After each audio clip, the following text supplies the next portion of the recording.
शिवाय ओम नमः शिवाय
विश्वनाथ भगवान की जय, महाकालेश्वर भगवान की जय, ओंकारेश्वर भगवान की जय, कृष्णेश्वर महादेव की जय, कुबरेश्वर महादेव की जय। हर हर महादेव, हर हर महादेव, हर हर महादेव हर। विश्वनाथ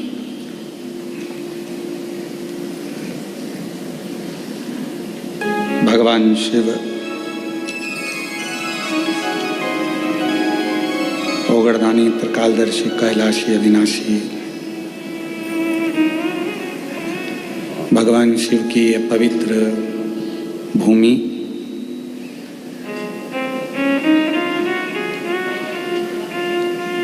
वैरुल कृष्णेश्वर महादेव की शिव महापुराण की एक पवित्र पावन संपूर्ण विश्व का कल्याण करने वाली, जीवों को आनंद देने वाली पवित्र शिव महापुराण की कथा को श्रवण करने के लिए विराजमान है, बैठे हैं। ये कथा ऑनलाइन तो सीहोर से होने वाली थी, पर हितेश जी बोले कि गुरुजी जब आप सीहोर से ही ऑनलाइन कर रहे हो तो कथा छत्रपति संभाजी नगर में करो। फिर हमने कहा छत्रपति संभाजी नगर में तो नहीं, फिर अगर ऑनलाइन करें तो कृष्णेश्वर बाबा के दरवाजे से करें, जिससे सारा विश्व इस पितृपक्ष में इस पवित्र कथा को कृष्णेश्वर बाबा के चरणों से श्रवण कर कर अपने जीवन को आनंद पाए और 12वें ज्योतिर्लिंग का इस पवित्र अवसर पितृपक्ष में जो कथा श्रवण करे, जैसे कृष्णेश्वर बाबा ने घुष्मा के बेटे को जीवित किया, सुधर्म नाम के ब्राह्मण का कल्याण किया, उसी तरह जितने भी शिव भक्त इस पवित्र कथा को कृष्णेश्वर की पवित्र धरा से ऑनलाइन श्रवण करें अपने अपने घरों में बैठकर, तो सबका कल्याण इस पितृपक्ष में हो तो सबके भंडार बाबा हो। तो ये पवित्र कथा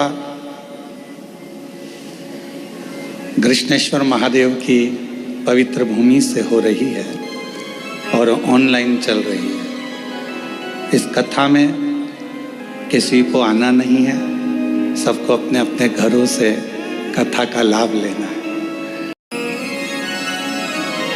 हमने हितेश नारखेड़े को कहा था कि भाई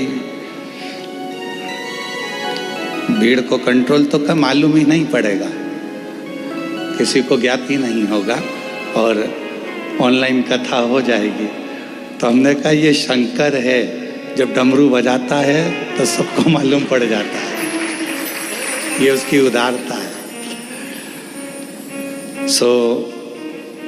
सुलभा सोपान दत्तात्रेय नारखेड़े इस कथा के मुख्य यजमान बने हैं। ज्योति श्री राजेंद्र आनंदराव पाटिल इस कथा के मुख्य यजमान बने हैं। पल्लवी हितेश जी नारखेड़े इस कथा के यजमान बने हैं। और ये दिव्य और भव्य कथा एक आनंद के साथ, भक्ति के साथ चल रही है।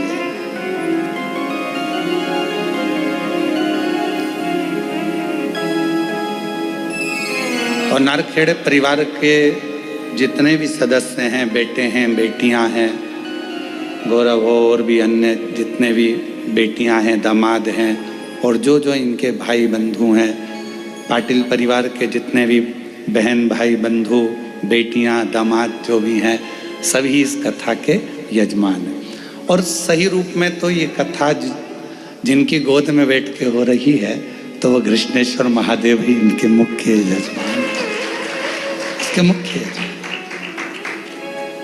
कृष्णेश्वर प्रतिष्ठान वाले भी चाहते थे कि गुरुजी कभी भी एक कथा ऑनलाइन यहाँ हो, तो मैं आपको भी धन्यवाद देता हूँ, कृष्णेश्वर प्रतिष्ठान वालों को भी, कि जो दिन रात मेहनत कर कर कथा होना थी सीहोर में, उसको लेकर आ गए कृष्णेश्वर तक और ऑनलाइन यहाँ चल रही है। पर इन सब में सबसे ज़्यादा किस्मत वाले तो तुम लोग हो जो एक्स्ट्रा बैठे हुए हैं।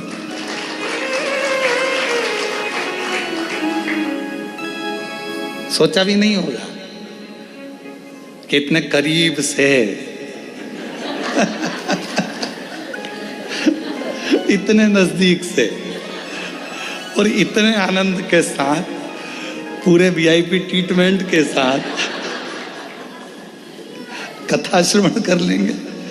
इसी को कृष्णेश्वर महादेव कहते हैं, सबको वीआईपी ट्रीटमेंट देना चालू कर देता है जो कथा श्रवण करते हैं, जो कथा सुनते हैं, श्रवण करते हैं। शिव कृपा। पल्लवी बेटी के नाना नानी भी यहाँ पर बैठे हैं, छोटी बहू रानी भी नारखेड़े परिवार से यहाँ बैठी हैं, और गौरव भी प्रत्यक्ष रूप से यहाँ बैठे हैं, आनंद कथा का लाभ ले रहे हैं। तो ये शिव है और शिव की करुणा है।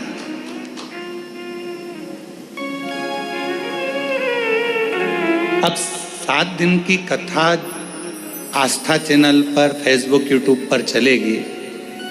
सब ये सोचकर सुनना कि पितृपक्ष की कथा हम बाबा कृष्णेश्वर नाथ की पवित्र भूमि महाराष्ट्र वेरुल से सुन रहे हैं।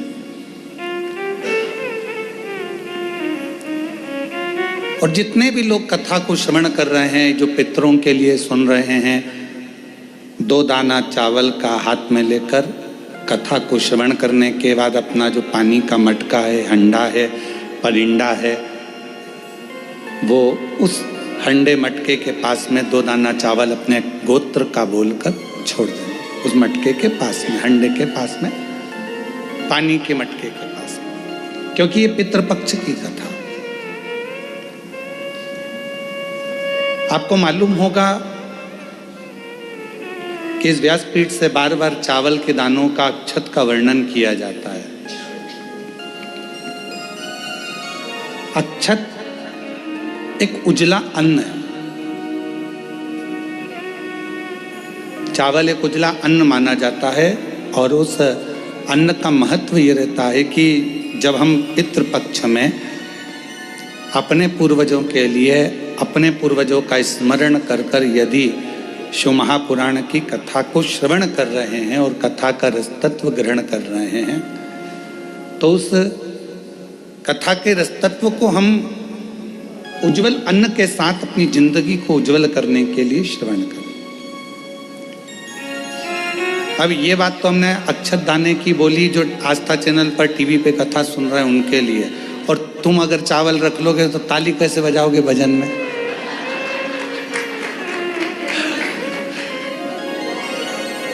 तो अब आप अपने पल्लू में बांध लो, हाथ में रख लो जरा उसको गोदी में, ठीक है? और तेरी कृपा बिना न हिले, जिसको आता है साथ में बोलेंगे, तेरी कृपा बिना न हिले एक भी अणु, लेते हैं श्वास तेरी कृपा से तनु तनु, बखान क्या करूं मैं रागों के ढेर का, चपटी भभूत में खजाना कुबेर का, हे गंगाधार मुक्ति द्वार ओंकार तू, भोले ओंकार तू, आयो शरण तिहारी शंभु तार तार तू, बखान क्या करूं मैं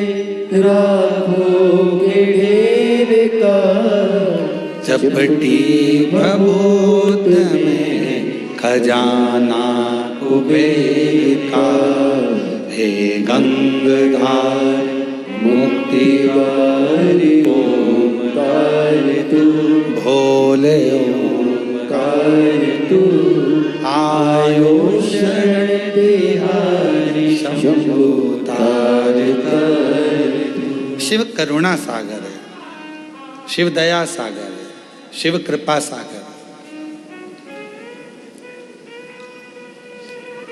पहले शिव महापुराण की कथा आपने और हमने बहुत श्रवण करी, सुनिए। पितृपक्ष में भी बहुत श्रवण करी, पर ऐसा क्या क्रम है कि पितरों के पक्ष में जब शिव महापुराण की कथा होती है, पितृपक्ष में जब देवाधिदेव महादेव की यह पवित्र कथा होती है, तो हमारे पूर्वज, हमारे पितर इस पवित्र कथा का लाभ लेते हैं, कथा को श्रवण करते हैं। एक बात हमने पहले भी कही, आज फिर कहते हैं,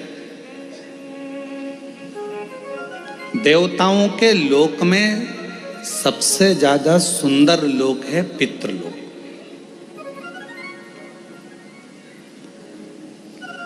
और देवताओं के लोक में सर्वश्रेष्ठ सबसे सुंदर लोक अगर माना गया है तो पितृलोक माना गया। जिस पितृलोक में पितृ निवास करते हैं, रहते हैं। अब आप कहोगे गुरुजी ये पितृलोक का वर्णन कहाँ है? तो शिव महापुराण के प्रारंभ में विद्येश्वर संहिता के अंतर्गत ही आप इसको श्रवण कर सकते हैं, या पार्वती खंड में, उमा खंड में, कौमार्य खंड में आप इसको श्रवण कर सकते हैं। भगवान पितृलोक में पितरों की 3 बेटियां हैं, मेना, धन्या और कला। ये कथा अपने को शिव महापुराण में मिलती है। और पितरों की 3 बेटियां बड़े आनंद के साथ में पितृलोक में भ्रमण कर रही।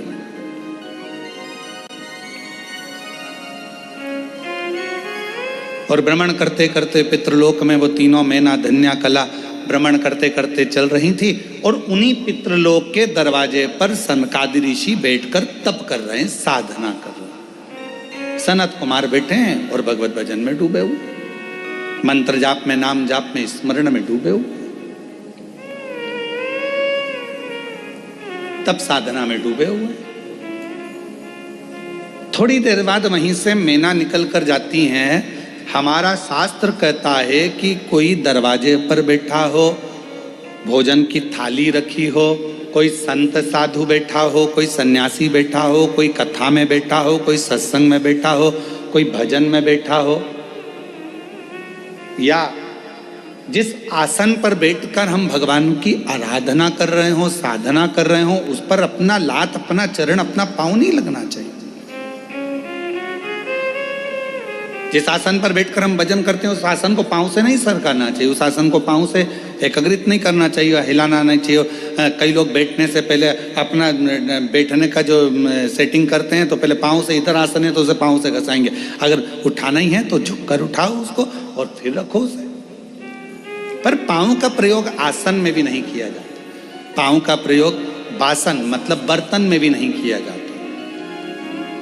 पांव का प्रयोग अगर कोई दरवाजे पर बैठकर सत्संग कर रहा है, भजन कर रहा है, कीर्तन कर रहा है, मंत्र जाप कर रहा है, तो उसको अपने पांव का, चरण का कहीं भाग न लगे, उस पर भी ध्यान रखना चाहिए। अब मेना, धन्या, कला पितरों की बेटियां हैं। अब पितरों की बेटियां आराम से निकल रही थी, पर मेना जब निकल कर गई तो उसके जो लहंगा था, अब आज के ज़माने में तो इतना भारी तो लहंगा नहीं चलता, पर उस समय पर तो सोना, रतन, माणिक, मोती, हीरा, पन्ना सब लहंगों में जड़ा रहता था। तो जैसे ही मेना निकल कर गई तो उनका जो लहंगा था वो सनत कुमार की जंघा पर लग गया। धन्या निकल कर गई, उनका शरीर का जो वस्त्र था, लहंगा था, वो उनके शरीर पर लग गया।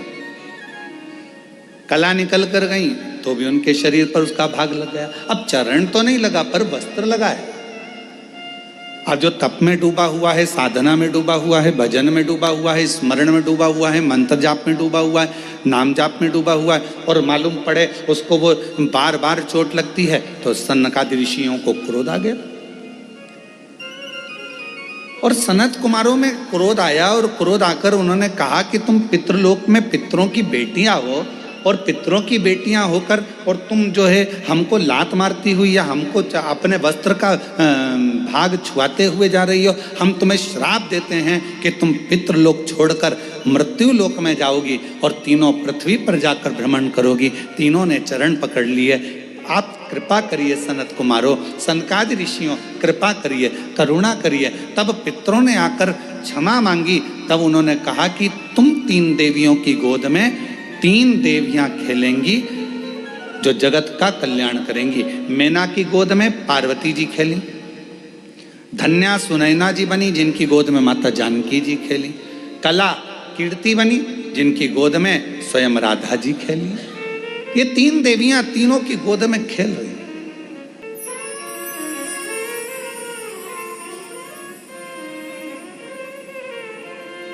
और पितृलोक का सुख छोड़कर मृत्यु लोक में आ गई।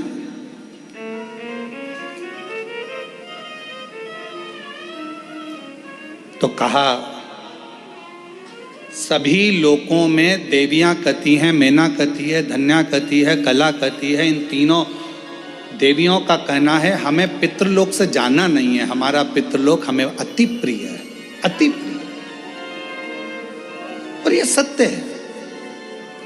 भले आपका छोटा सा झोपड़ा हो ना, आप कितने भी अच्छे होटल में रह रहे हो, कितने भी अच्छे आप कॉटेज में रह रहे हो, खूब डेवलप का गद्दा है डनलप का, और खूब जोरदार पानी भी मिल रहा है, वेटर भी लगे हैं, भोजन भी मिल रहा है, और बढ़िया चाय भी मिल रही है, कॉफ़ी भी मिल रही है, उसके बाद भी 1 महीना 15 दिन 20 दिन आप रहोगे, रहने के बाद आपको एक ना एक दिन आपके घर की याद जरूर आएगी। भले वो टूटा हुआ झोपड़ा क्यों ना हो, चाहे उस घर में तुम्हारा साधारण सा रुई का गद्दा क्यों ना हो, चाहे उसमें चटाई क्यों ना बिछी हो, पर अपने घर की याद अपने को जरूर आती है।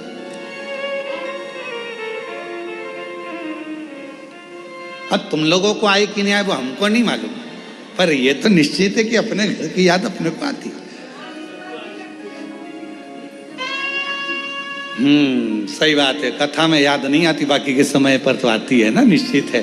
तो भले कितने भी वीआईपी कॉटेज में रह लो, भले तुम कितने भी आनंद के साथ रह लो, पर घर की याद जरूर। तो मैना, धन्या, कला तीनों देवियां पृथ्वी पर भ्रमण करती हुई कहती हैं हमें पितृलोक की याद आती है। पितृलोक हमारा लोक सर्वश्रेष्ठ है, और ये सत्यता है। पितृलोक क्यों श्रेष्ठ है? तो माता मैनावती से पूछा गया। एक बार हिमालय राज ने पूछा कि मैना, तुझे अपने पिता का घर पितृलोक इतना प्रिय क्यों है? तो मैना जी ने कहा कि जब पृथ्वी पर कथा होती है, मृत्यु लोक में पृथ्वी पर जब कथा होती है, भगवान शंकर की यह पवित्र धरा मृत्यु लोक में जब भी विष्णु महापुराण की कथा होती है, जितनी देर तक कथा के पंडाल में जितने लोग बैठकर कथा श्रवण करते हैं, या किसी भी माध्यम से जितने लोग, जैसे आस्था चैनल पर सुन रहे हैं, फेसबुक यूट्यूब पर श्रवण कर रहे हैं, आप जहाँ जहाँ बैठकर कथा को श्रवण कर रहे हैं अपने अपने घरों में, जितनी देर तक आपका ध्यान शिव महापुराण की कथा में रहता है, उतनी देर तक भगवान बैकुंठ छोड़कर पितृलोक में पितरों के ऊपर हाथ रखकर कथा को श्रवण करते हैं। अब आप लोग जितने लोग बैठे हो, आपके पूर्वज, आपके दादा परदादा 71 पीढ़ी में, कोई महिला है, बेटी है, उसकी 71 पीढ़ी, कोई पुरुष है, उसकी 71 पीढ़ी। तो जितने लोग भी इस आस्था चैनल पर कथा को सुन रहे हैं, फेसबुक यूट्यूब पर कथा को श्रवण कर रहे हैं, या बेलूर की इस पवित्र घृष्णेश्वर महादेव की इस पवित्र हॉल में बैठकर इस कथा को श्रवण कर रहे हैं, आप जितने भी सुन रहे हैं, आपके पूर्वज, आपके पितर, आपके देवता, आपके दादा परदादा 71 पीढ़ी में जहां कहीं पर भी होंगे, वो पितृलोक में जब बैठे रहेंगे, आप कथा श्रवण कर रहे होंगे, उस समय पर भगवान देव अधिदेव महादेव, भगवान नारायण और भगवान ब्रह्मा, इंद्र, 33 कोटि देवता पितृलोक में जब तक आप कथा सुनते हो, उतनी देर तक वो पितृलोक में हमारे पूर्वजों के पास उनके कंधे पर हाथ रखकर ऐसे श्री शिव महापुराण की कथा को श्रवण करते हैं और वर देते हैं। देख, तेरे परिवार वाले कथा सुन रहे हैं, देख तेरे परिवार वाले कथा करवा रहे हैं, देख तेरे परिवार वाले 3 घंटे तक कथा में अपने हृदय को, अपने चित्त को, अपने मन को लगाए हैं। जा, पितृपक्ष में यह कथा तेरे पूर्वजों के आनंद में ये श्रवण कर रहे हैं। मैं 16 दिन के श्राद्ध में भगवान नारायण कहते हैं, मैं वर देता हूं कि जो पितृपक्ष की कथा श्रवण करता है, उसकी मनोकामना देव अधिदेव महादेव पूर्ण कर देते हैं। यह नारायण वचन देते हैं।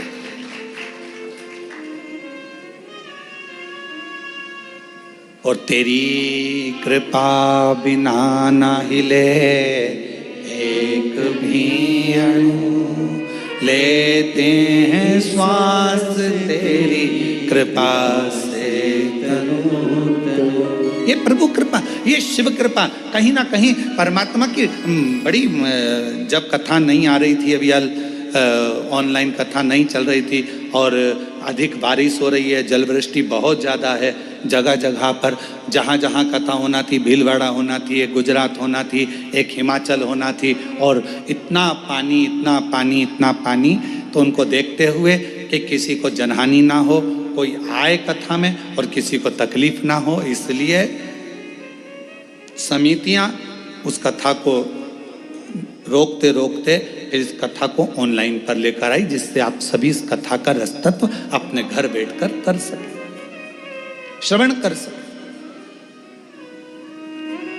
ये पितृपक्ष है। 16 दिन है राजा कर्ण के, जिसने अपनी जिंदगी में खूब दान दिया है। कहते हैं कर्ण जैसा दानी संसार में नहीं हुआ है। एक बार स्वयं अर्जुन ने कह दिया था कि राजा कर्ण को इतना लोग बस दानवीर कहते हैं, दानवीर कर्ण कहते हैं, दानवीर कर्ण कहते हैं। मैं भी तो दान करता हूं, तो मेरा नाम भी तो दानवीर अर्जुन होना चाहिए, दानवीर युधिष्ठिर होना चाहिए, दानवीर भीम होना चाहिए।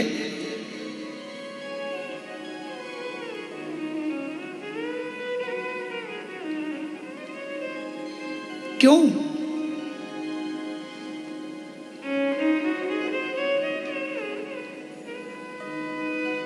देखो, रोटी बनी, गाय को दे दी, एक दान ये हुआ। और दूसरा दान कौन सा है? बहुत देर से गाय दरवाजे पर खड़ी है और तुम्हारे डब्बे में रोटी नहीं है, तुमने आटा उसना, एक रोटी बनाई और फिर ले जाकर गाय को दी, एक दान ये कहलाता।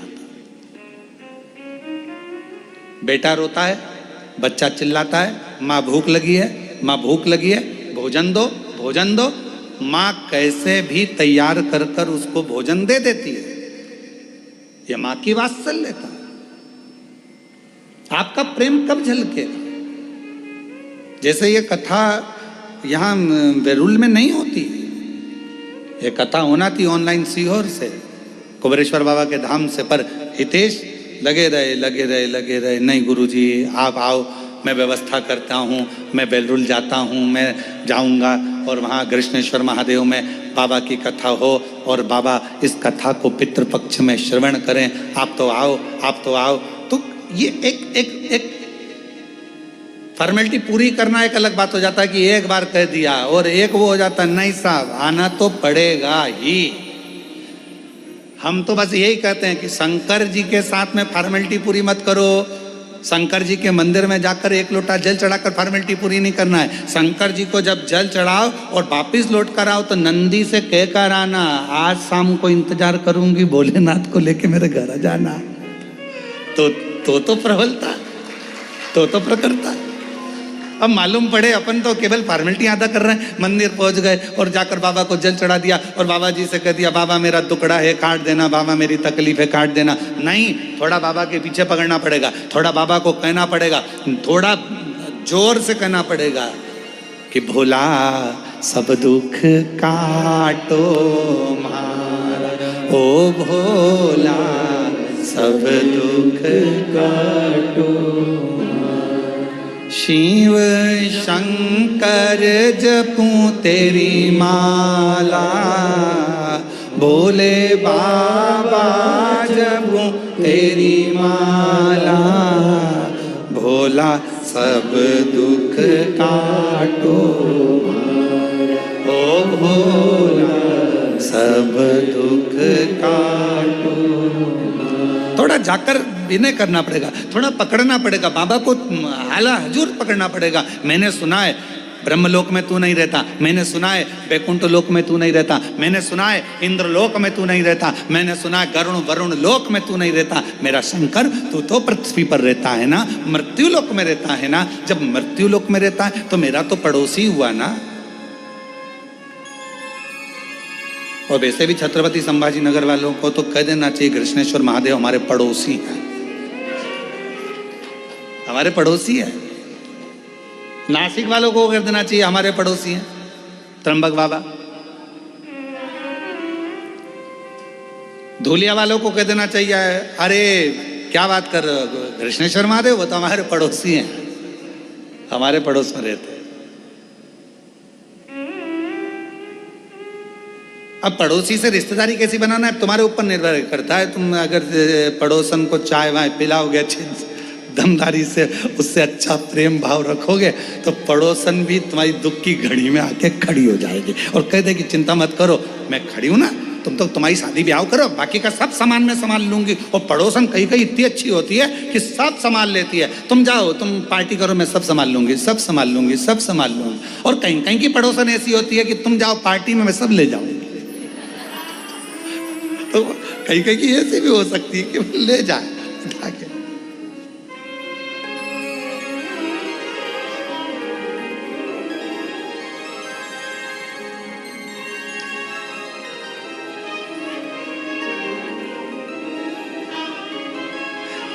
एक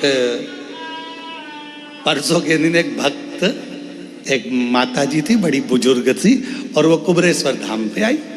हम वहीं थे शाम के समय पर, तो उन्होंने कहा कि गुरु जी, मैंने कहा बोलो जी, तो कहा गुरु जी, हमने कहा बोलो जी, कहा गुरु जी, मैंने कहा बोलो भी जी, कुछ तो बोलो गुरु जी। मैंने कहा बड़ी दुखी हूं। तो मैंने कहा हमसे मत क्यों, जो कुछ कहना है, ये सामने जो कुबेर भंडारी बैठे हैं, एक कंकर उठाओ, हाथ में रखो, पूजन करो, पूजन कर कर उसको अपने दिल का हाल सुनाओ, वापिस रखो, आरती उतारो और बाबा से कहकर चले जाओ, बाबा स्वीकार कर लेगा। हमसे कहकर क्या कर लो।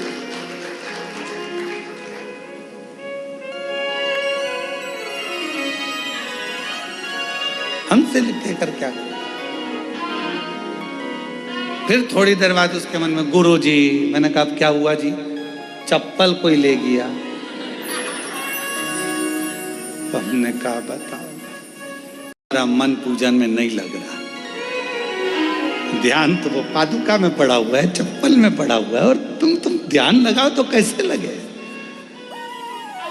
यहां तो जरा सा, हम पहले भी कहें, पति पत्नी फोन पर बात करे और पति का ध्यान काम में लगा रहे, तो पत्नी कह देती है तुम्हारा दिमाग है कहाँ, ध्यान कहाँ है तुम्हारा, मैं तुमसे बात कर रही हूँ, तुम्हारा ध्यान ही नहीं मेरे ऊपर, थोड़ा सा तो उत्तर में सोच समझ कर दो। और पति भी कह देता है पत्नी से, तू कहाँ बैठी, कहाँ तेरा ध्यान है, मैं तेरे से बात कर रहा हूँ, तेरा ध्यान ही नहीं है, तू कहाँ सुन रही है, कहाँ कर रही है, ध्यान नहीं लगता।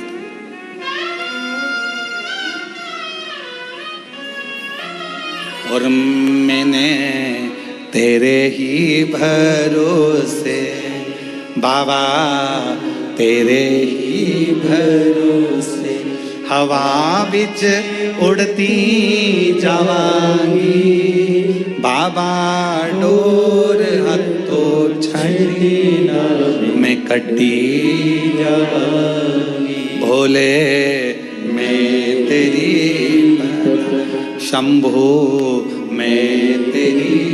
तो हमारा और आपका ध्यान ये उसी में कहा गया, जैसे एक स्टूडेंट उन बैठे थे बहुत सारे, एक टीचर ने एक स्टूडेंट को खड़ा करा, बेटा खड़े हो जाओ। जी सर, बोलिए केले के फायदे बताओ। तो उसने कहा सर, केले का फायदा ये होता है कि उससे हड्डी मजबूत हो जाती है, और केले के छिलके का फायदा ये होता है कि उससे हड्डी वापस टूट जाती है। टीचर ने कहा बेटा नीचे बैठ जाओ।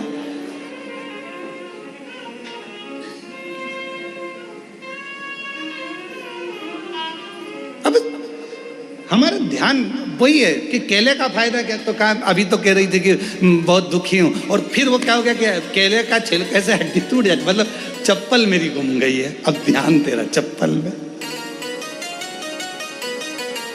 और हम हमेशा कथा में कहते हैं कि अपना सोना चांदी हीरा पन्ना, अपना जितना भी सामान है कीमती कीमती, अपने घर छोड़ कर आओ। अगर चप्पल भी तुम्हारी कीमती है तो घर छोड़ कर आओ। यहाँ तो तुम, मेरा बाबा डायमंड हीरा, मेरा शंकर, कोई हमसे पूछे कि तुम्हारी जिंदगी की सबसे बड़ी पूंजी क्या है, तो हम कहते शिव हमारी पूंजी है, शंकर हमारी दौलत है, और जितने ज्योतिर्लिंग है ये मेरा तिजोरी का भंडार है। वहां पहुंचकर जो चाहो वो प्राप्त हो सकता है, जो चाहो।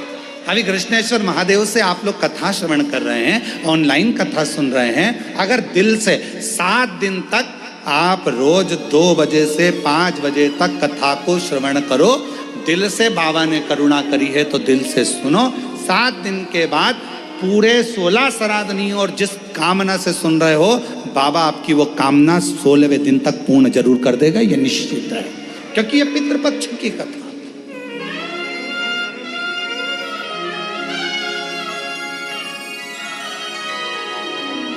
पितृपक्ष की कथा मतलब पितरों के भाव से, पितरों के कल्याण हेतु, पितरों के सुख हेतु भगवान शंकर के पुत्र स्वयं गणेश जी महाराज के नाना जी के सुंदर आनंद में ये कथा हो रही, क्योंकि माँ पार्वती के पुत्र गणेश और पार्वती के पिताजी हैं पितृ, तो गणेश जी के हो गए नाना जी, नानी जी।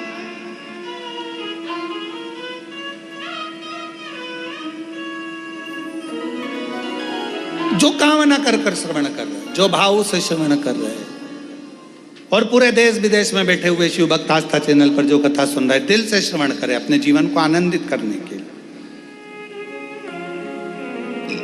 पितृलोक बड़ा सुंदर और बड़ा सुंदर पितृलोक, उस पितृलोक का आनंद भी दूसरा। तो मन नहीं लग रहा हमारा, मन नहीं।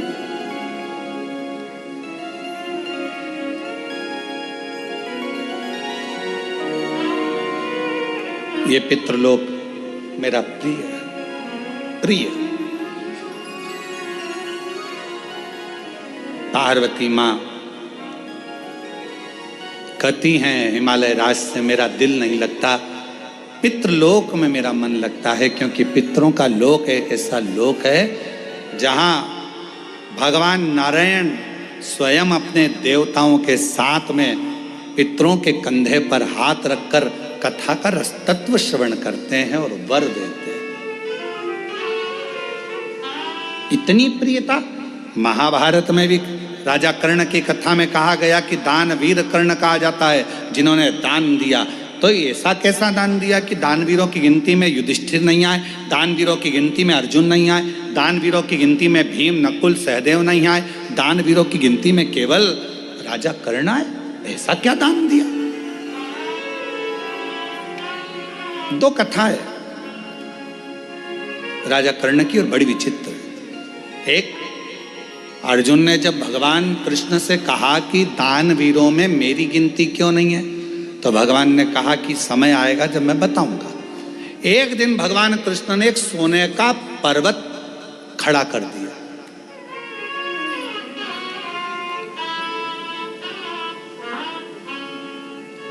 और भगवान कृष्ण ने अर्जुन से कहा, अर्जुन ये सोने का पर्वत है, मेरा मन कह रहा है कि तू एक काम कर, तू सबको सोना दान कर, तेरे हाथों से जा भर भर के दान कर।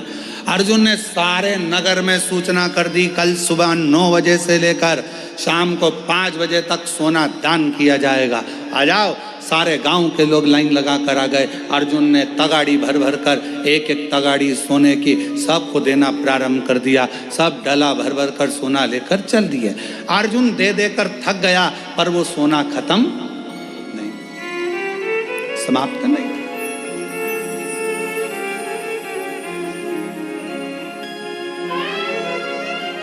अर्जुन ने भगवान द्वारकानाथ से कहा कि प्रभु अब मेरा दान करते करते मैं तो थक गया, मैं सोना दान नहीं करूंगा। भगवान ने पूछा ठीक है। भगवान ने कर्ण को बुलाया, कर्ण ये सोने का पहाड़ है, दान करना। कर्ण ने सूचना करवा दी सारे नगर में, कल सोना वितरण होगा, आ जाना और ले जाना। सारे की सारे आ गए, खड़े हो गए। कर्ण ने हाथ जोड़कर बोला, भैया तुम सबको जितना सोना चाहिए, ये पहाड़ है, तुम हो, जिसको जितना चाहिए लेकर चले जाओ। अर्जुन ने कहा, प्रभु वो कर्ण दान कर रहा है, क्या कर रहा है? सबसे कह दिया जिसको जितना चाहिए उठा कर ले जाओ। कर्ण को बुलाया भगवान ने, अर्जुन के सामने पूछा, बेटा कर्ण ये बताओ कि कर्ण तुमने ये सोने का पहाड़, तो कहा प्रभु सोने का पहाड़ मेरा था ही नहीं, तो मैं क्यों टेंशन लूं कि कितना देना है, कितना देना है, मैं क्यों टेंशन लूं? जिसका पहाड़ जो जाने। और दान करने का आपने कहा, तो ये भक्त लेने वाले और आप देने वाले, तो बीच में मैं देने वाला कौन? जिसकी जितनी मर्जी हो भर के ले जाए, मेरा क्या है? अर्जुन स्तुप्त हो गया देखकर, स्तुप्त।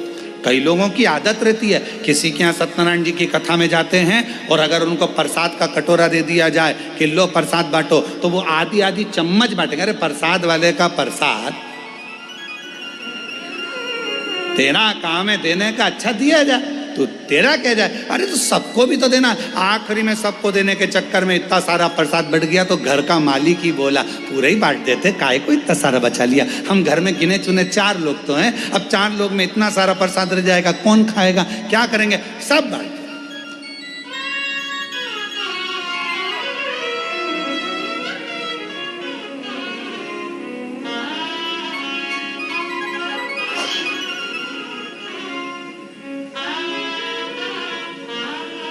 हमारे यहाँ बाबा के धाम में, कुबेरेश्वर धाम में एक नियम है, नुक्ति बनी, नुक्ति जानते हो ना, बूंदी, नुक्ति वही जो पेट में दुखती, ज्यादा खा लो तो बूंदी बने, तो नुक्ति बूंदी बनती है। कभी कभी खोपरा पाक बन जाता है, कभी बेसन चक्की बन जाती है, कभी सीरा हलवा बन जाता है। तो धाम पर जब बनता है तो हमारे जो भंडारी हैं वो भंडारी जी पूछते हैं, कहले गुरु जी इतना सारा बना है और बाद में शाम के लिए इतना अपन निकाल देते हैं। हमने कहा शाम किसने देखी, शाम किसी ने देखी है क्या? क्या भरोसा जिंदगी का, अभी बना है ना, खिलाओ। तो शाम, हमने कहा शाम को तुम अच्छे रहे, अपन अच्छे रहे और बन जाएगा, वापिस बनाएंगे, सामान कहीं जा रहा है क्या, तुम तो खिलाओ। अब व्यक्ति सोचे कि कहाँ विचार करें, कहाँ विचार करें। आप सबको मालूम होगा एक लोमश ऋषि की कथा आती है। लोमश जी, उनके शरीर का एक बाल टूटता था। सबसे ज्यादा पृथ्वी पर रहने वाले अगर कोई ऋषि हैं तो लोमश ऋषि हैं। फिर भी उन्होंने अपना झोपड़ा नहीं बनाया, अपना घर नहीं बनाया। अगर तुमको मालूम पड़ जाए कि तुम 500 साल जिए हुए, सबसे पहले तुम कहोगे 500 साल में जियोगी, 500 साल बनाओ, जरा जोरदार अच्छा महल बनाओ, जोरदार कालीन बिछाओ। 500 साल रहना है तो मकान तो अच्छा होना चाहिए ना, गाड़ी भी जोरदार होना चाहिए, बंगला जोरदार होना चाहिए। अब तुम सबको मालूम है कि 100 साल नहीं जी रहा आज का आदमी, 70-80 में कम निपट जाओ, कौन सा भरोसा है। पहले तो फिर भी सोचा जाता था कि 100 साल तक जिएगा, आज के जमाने में तो कोई भरोसा ही नहीं है कि कब निपट जाएगा। और आजकल तो नई बीमारी, वो अटैक ऐसा हो गया है, हार्ट अटैक, बेचारा कहीं का जिम कर रहा है तो ही आ जाता है, कहीं का खाना खा रहा है तो आ जाता है। अभी एक हमें कोई ने बताया था, आशीष ने, कि एक तमिलनाडु में एक पति पत्नी की शादी हुई और दोनों शादी करके घर के अंदर आए। पहली विदाई बहू की हो रही थी और पत्नी को अटैक आ गया। मालूम पड़ा पति को सूचना मिली, पति को भी अटैक आ गया, दोनों ही निपट गए। श्वास रुक जाएगी चलते चलते, क्षमा बुझ जाएगी चलते चलते, दम निकल जाएगा रोशनी का, क्या भरोसा है इस जिंदगी का, क्या भरोसा है इस जिंदगी, इस जीवन का क्या भरोसा है, इस जिंदगी का क्या भरोसा है, जरा विचार करिए। तो इसलिए जितना समय परमात्मा ने दिया है, जब कथा मिल जाए, आस्था चैनल पर जब कथा श्रवण करने को मिल जाए, मालूम पड़ जाए कथा आ रही है, आज से चालू हो गई, अपनी अड़ोसन पड़ोसन पीछे वाली धड़ोसन सबको सूचना कर दो, कथा चालू हो गई। भरोसा किसको?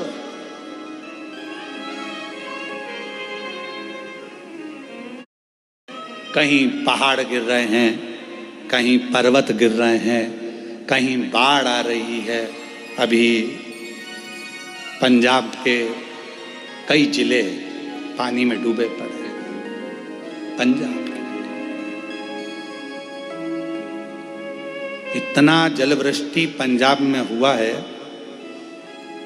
कि जल त्राही त्राही हो रहा है। इतना पानी चारों तरफ, घरों में, मकानों में, दुकानों में, खेतों में, भोजन तक नहीं, पूरी व्यवस्था प्रशासन की अव्यवस्था हो गई। इतना पानी पानी कौन संभाले, कैसे संभाले? आज पंजाब की स्थिति देखकर पंजाब में निवास करने वाले सभी शिव भक्तों को इतना जरूर कहूँगा, मेरा देव अधिदेव महादेव जल्दी से जल्दी सब बागडोर अच्छे से संभाले और जो भी भरा हुआ स्थान है पानी से पंजाब का, वो सब खाली होकर बड़े प्रेम से सभी सुरक्षित रहें। सबकी रक्षा मेरा कृष्णेश्वर महादेव, मेरा काल अधिपति महाकाल बाबा, मेरा कुबेर भंडारी करे। और पंजाब के जितने भी शिव भक्त जो शिव कथा को सुनते आए हैं, अगर आपके क्षेत्र में पानी नहीं है तो हाथ जोड़कर निवेदन करूंगा कि जिन जिन क्षेत्रों में पानी भरा पड़ा है वहाँ पर शंकर भगवान का नाम लेकर आप विटलेश सेवा समिति की ओर से, कुबेरेश्वर बाबा की ओर से वहाँ भंडारे चलाएं, भोजन कराएं, बच्चों को वस्त्र की व्यवस्था करें। हमने भी पंजाब में भटिंडा में वहाँ के भटिंडा के मेयर महोदय के पिताजी अमरजीत सिंह जी से बात करी 2-3 बार। उनको हमने एक ही बात कही, आप जब कहेंगे श्री विठलेश सेवा समिति पंजाब के लिए चावल कहें तो ट्रकों में भरा कर चावल भेज दिए जाएं, आटे का बोलें तो आटा भरा कर भेज दें। और अगर जो बच्चे हैं, क्योंकि बेटियां हैं, कुबेरेश्वर धाम बाबा कुबेर भंडारी का धाम कुबेरेश्वर धाम प्रत्येक बेटियों का मायका है, और जितने भी पुरुष वर्ग है उनका ससुराल है, बच्चों का ननिहाल है। तो इस मायके से जब आप कहोगे हम ट्रक भरकर कपड़े, ट्रक भरकर अनाज जब चाहो जब भेज दो। विठलेश सेवा समिति और कुबेरेश्वर धाम परिवार आपके साथ हमेशा खड़ा हुआ है।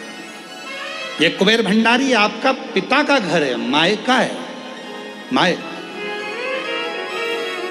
हमने भटिंडा के मेयर महोदय को सूचना दी है कि जब जरूरत पड़े आप सूचना करें, ट्रक भराकर कपड़े बच्चों के पहनने के, मेरी जीजियों के लिए, मेरे जीजाओं के लिए पहनने के वस्त्र आदि, कम्बल, रजाई, जो कहो वो यहाँ से विठलेश सेवा समिति सीहोर कुबेरेश्वर धाम भेज दे दिल से। और ये समिति, विठलेश सेवा समिति, ये कुबेरेश्वर धाम परिवार सब बहन बेटियों का मायका है। बिल्कुल बेझिझक अगर कोई को भी कुबेरेश्वर धाम से कुछ भी अगर ऐसा लगता है तो जरूर आप धाम पर सूचना करें। सब हमने मेयर महोदय को इस चीज की सूचना पंजाब में दी है, और जब जरूरत पड़े तब कुबेरेश्वर धाम आपके लिए खुला हुआ।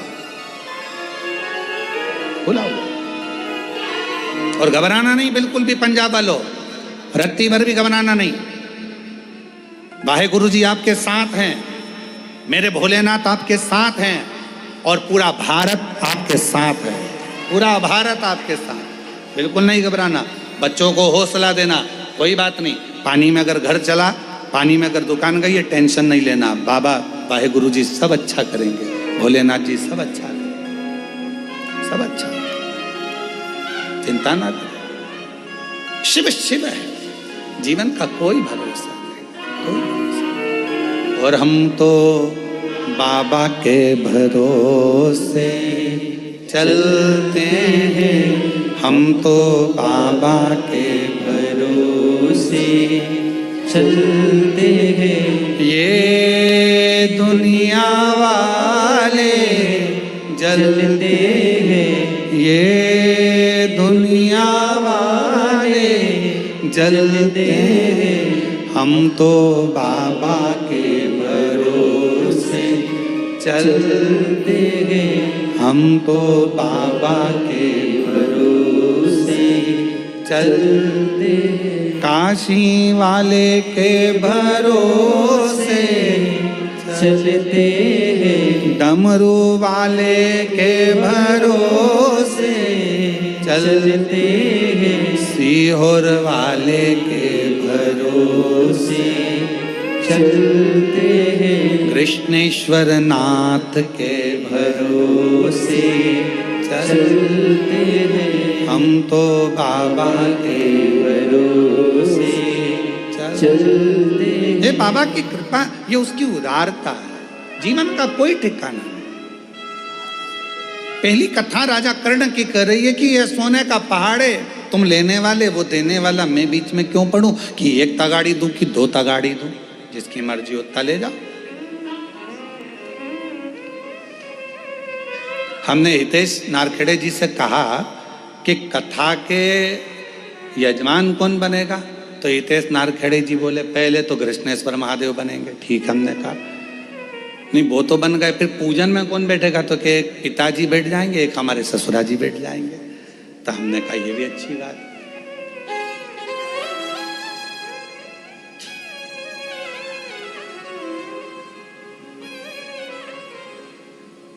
इससे बढ़कर सुख क्या है? क्या पता कौन सा पुण्य सामने आया, कौन सा पुण्य तुम्हारे सम्मुख में आया, क्या पता क्या योग संजोग था। पाटिल साहब हम कहेंगे योग संजोग, हम कहेंगे पूर्वजों का हुआ होगा। नारखेड़े जी कुछ योग संजोग पूर्वजों का हुआ होगा, जो ये कथा बैरुल की पवित्र धरा पर हो रही है, ये उसकी कृपा और यजमान के रूप में आप लोग ये उसकी। और मेरी जितनी जीजियां बैठी हैं यहाँ पर, पता नहीं आपको सूचना कैसे मिल गई, वो तो हमको नहीं मालूम, पर ये जरूर है कि आप लोग आए हो तो कुछ प्रभु कृपा से होगा।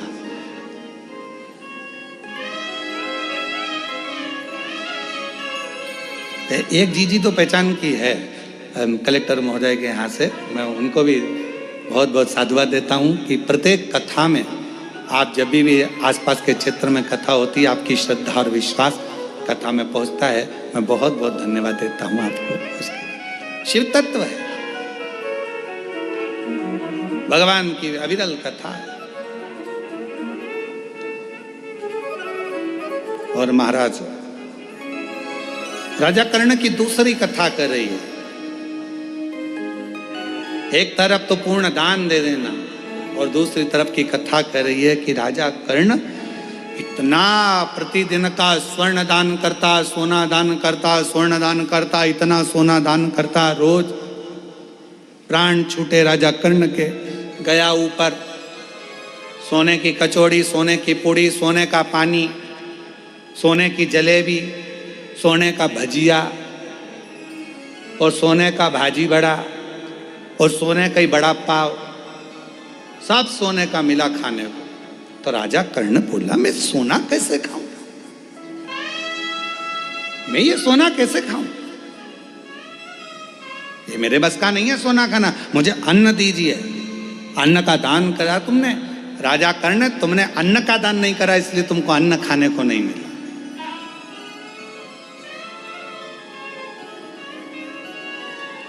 इसलिए शिव महापुराण की कथा कहती है, मौका मिले वस्त्र दान अपनी जगह पर है, स्वर्ण दान अपनी जगह पर है, मुद्रा दान अपनी जगह पर है, भूमि दान अपनी जगह पर है, पर शिव महापुराण की कथा कहती है अन्न दान सर्वश्रेष्ठ माना गया है। जो दिया वो प्राप्त, जो दिया वो प्राप्त।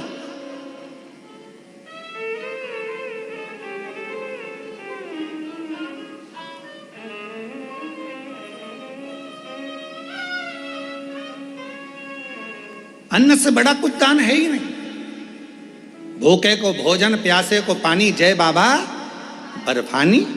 भूखे को भोजन कराए, प्यासे को पानी पिलाए और शिव जी का नाम ले, बाबा बर्फानी का जय जयकार होता ही क्यों है। भूखे को भोजन, प्यासे को पानी, जय बाबा बर्फानी।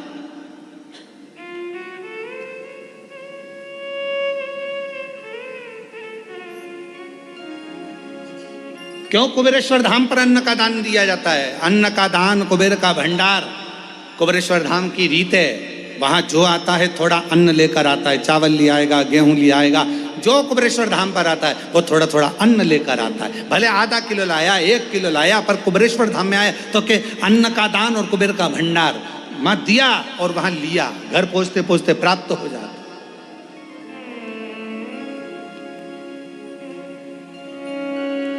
तुमने अन्न नहीं दिया राजा कर्ण, तुमने भोजन में अन्न का दान नहीं दिया। तो राजा कर्ण को लगा कि अन्न नहीं दिया तो अब क्या होगा, तो कहा कि तुम्हें भोजन खाने को नहीं मिलेगा। राजा कर्ण ने कहा कि मुझे कुछ दिन दे दो, मैं पृथ्वी पर जाकर अन्न का दान करूंगा। राजन, अभी तो तुम्हारा शरीर जला नहीं है, अंतिम संस्कार नहीं हुआ, तुम्हारी माँ कुंती वहीं बैठी हुई है, तेरे शरीर को नहीं जलने दे रही है, तो चिंता मत कर, जा हम तुझे वापिस जीवित करते हैं। जाकर तुझे 16 दिन दिए हैं, 16 दिन में तू जितना दान कर सकता है अन्न का उतना कर ले। राजा कर्ण पृथ्वी पर आए और माँ गंगा के तट पर पहुंच गए और गंगा के तट पर भोजन कराना प्रारंभ करा। ब्राह्मण हो, साधु हो, सन्यासी हो, तपस्वी हो, साधक हो, उपासक हो, सांसारिक मनुष्य हो, मानव हो, कैसा भी हो, पर आओ और भोजन ग्रहण करो। सारे के सारे भोजन ग्रहण करने आते, तब राजा कर्ण उनको भोजन कराकर विदा कर देता। और आखिरी में जब राजा कर्ण के 16 दिन के प्राण 16 दिन बाद जब गए, राजा कर्ण को अब भजिया, पकोड़ा, गुलाब जामुन, इमरती, भजिया, नो गोल्ड, बिना गोल्ड के मिल रहा, अब मिल रहा, अब प्राप्त हो। महाराज बैठे पर्वत धुनी रमाए, बदन पड़ी मृग छाला है। बैठे पर्वत धुनी रमाए, बदन पड़ी मृगशाला है। कालों के माँ काल कालपति जिनका रूप निराला है। कालों के कालपति जिनका रूप निराला है।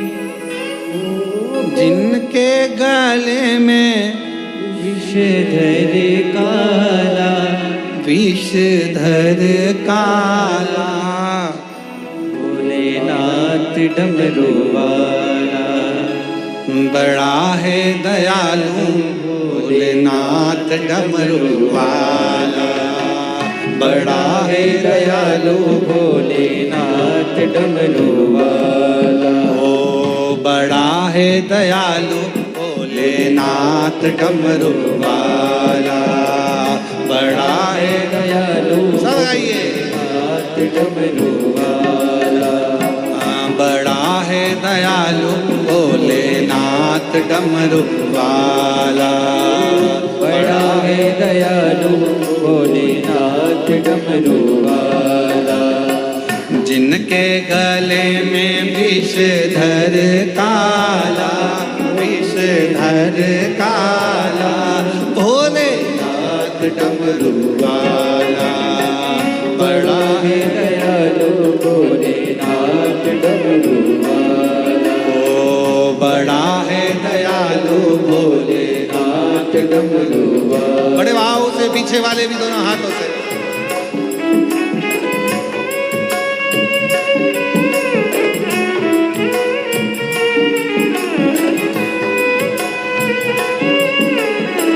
शंभो।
रमावे बदन पड़ी मृगशाला है। बैठे पर्वत धुड़ी रमाए बदन पड़ी मृगशाला है। कालों के महाकाल सदाशिव जिनका रूप निराला है। कालों के महाकाल सदाशिव जिनका रूप निराला है। ओ गोदी में जिनकी गजानन लाला, नीलकंठ वाला, भोलेनाथ डमरू वाला।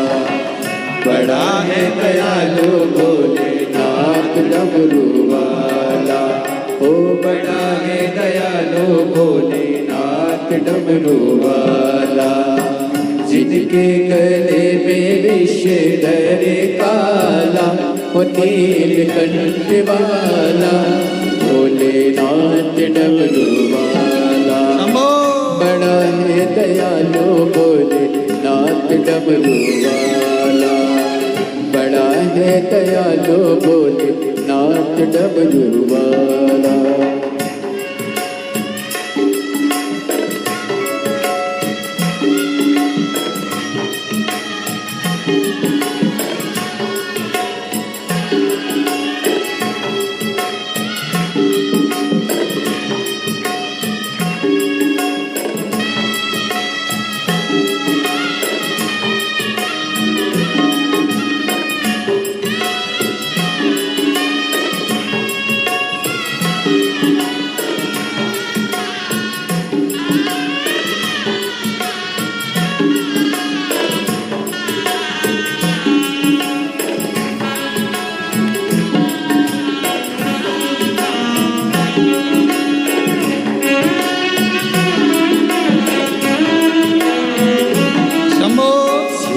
चंद्रमा जटा में गंगा, बदन में भस्मी शोला है। शीश में चंद्रमा जटा में ऊपर, बदन में भस्मी शोला है। तीन लोक में नीलकंठ सा, देव न कोई दूजा है।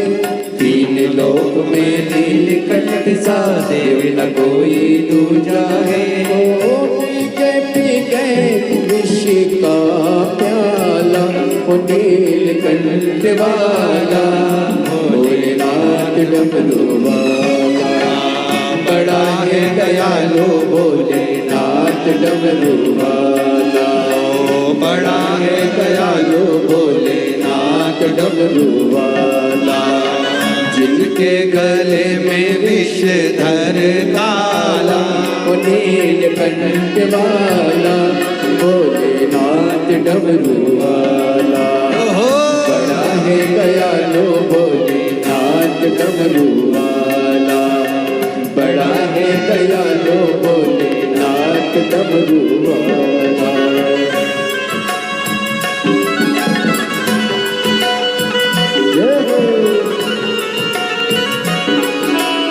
शंभो।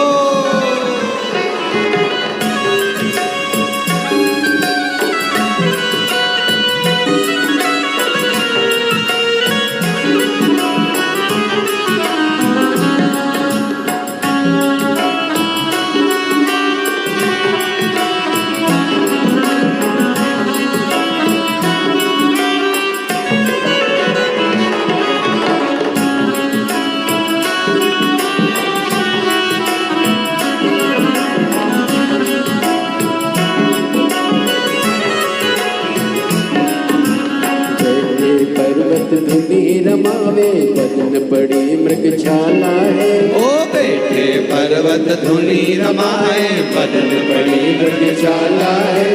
कालों के महाकाल सदाशिव, जिनका रूप निराला है। ओ कालों के महाकाल सदाशिव, जिनका रूप निराला है। ओ गोदी में उनकी गजानंद लाला, नीलकंठ वाला, भोलेनाथ डमरू वाला।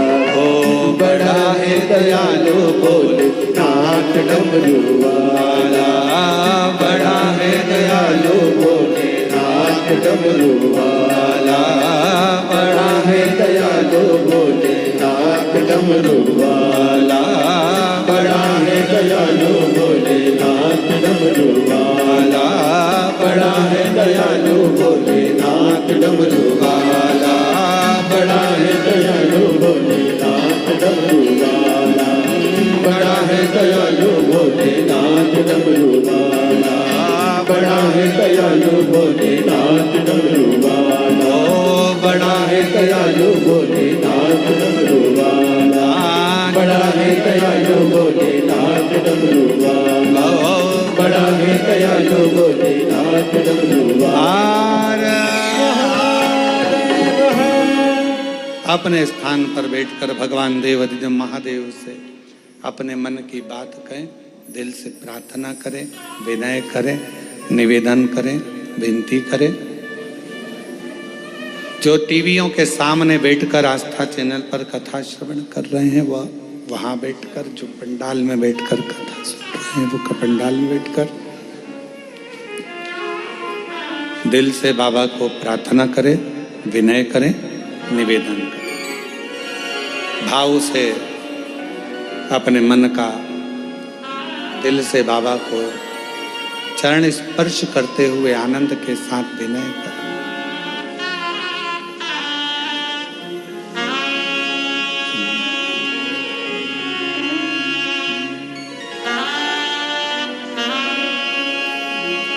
श्री शिवाय नमस्तुभ्यं। श्री शिवाय नमस्तुभ्यं। श्री शिवाय नमस्तुभ्यं। श्री शिवाय नमस्तुभ्यं। श्री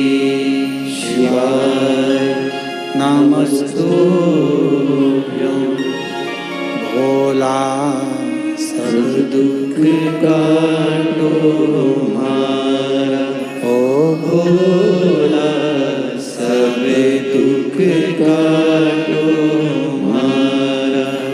शिव शंकर जपूं तेरी माला, भोले बाबा जपूं तेरी माला, भोला सब दुख काटो हमारा, ओ भोला सब दुख काटो हमारा।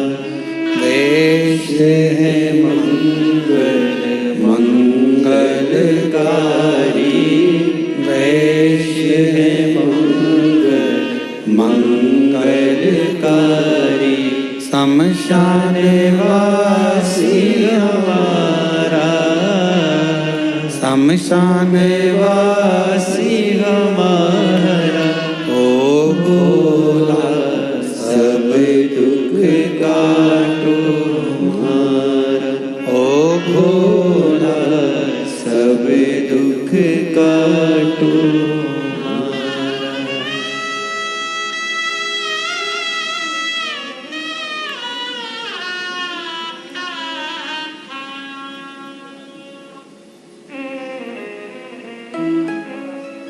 बाबा देवाधिदेव महादेव, भगवान शिव, ओगढ़दानी, त्रिकालदर्शी, कैलाशी, अविनाशी, भगवान शंकर की पवित्र कथा शिव महापुराण वर्णन कर रही है।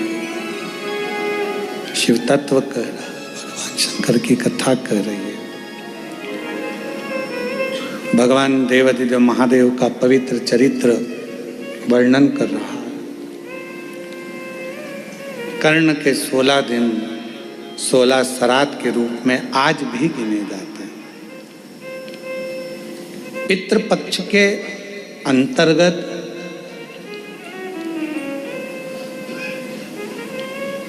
अगर पितरों की प्रसन्नता का ध्यान रखा जाता है तो उसमें सबसे मूल होता है गाय का गोबर की अलोनी जो बनाते हो, कंडा गोबरी, और उस गोबरी में उस कंडे पर जलाने के बाद उसमें घी और गुड़ या शक्कर मिलाकर उसकी धूप देना, ये बड़ा मूल। क्यों महाराज? शिव महापुराण की कथा कहती है अन्न 5 रात्रि तक हमारे शरीर के अंदर रहता है। कितने रात्रि? 5 रात्रि। दूध 7 रात्रि तक हमारे शरीर में रहता है और दही 20 रात्रि तक हमारे शरीर में रहता है। केवल एक घी गौ माता का ऐसा होता है जो 1 महीने तक हमारे शरीर में रहता है। इसलिए सनातन हिंदू धर्म में, हमारे सनातन धर्म के अंतर्गत श्राद्ध पक्ष में 16 दिन गाय का गोबर का जो कंडा होता है गोबरी, उस कंडे को जलाकर उसके अंदर घी और गुड़ का धूप दिया जाता है और वो धूप हमारे पितरों की तृप्ति का केंद्र बनता है। तृप्ति का। कई लोग कहते हैं गुरुजी ये धूप देना जरूरी होता है क्या? पितरों के लिए क्या कंडा जलाकर गोबरी जलाकर उसमें घी शक्कर या घी गुड़ छोड़ना जरूरी होता? जरूरी है। हम तो हमेशा कहेंगे चाहे तुम बड़े मल्टी में रह रहे हो, मॉल में रह रहे हो, तुम्हारा मन जहाँ तुम VIP में रह रहे हो, तो भी प्रयास करा करो कि 16 दिन में एक दिन आप धूप जरूर दें, बहुत जरूरी। इसकी कहीं कथा का वर्णन आता है? क्यों नहीं आता? अगर हम उठाकर देखें हमारे शास्त्रों को, हमारे पुराणों को, तो आप स्मरण करेंगे कपिल मुनि जी के आश्रम में 60,000 राख के ढेर बने सूर्य वंश के पुत्र। महाराज राजा सगर की 2 धर्म पत्नियां थी। पहले नंबर पर केशनी, दूसरे नंबर पर सुमति। और राजा सगर की 2 धर्म पत्नियां हैं, उसमें से राजा सगर की पहली पत्नी कैशनी से 60,000 बेटों ने जन्म लिया।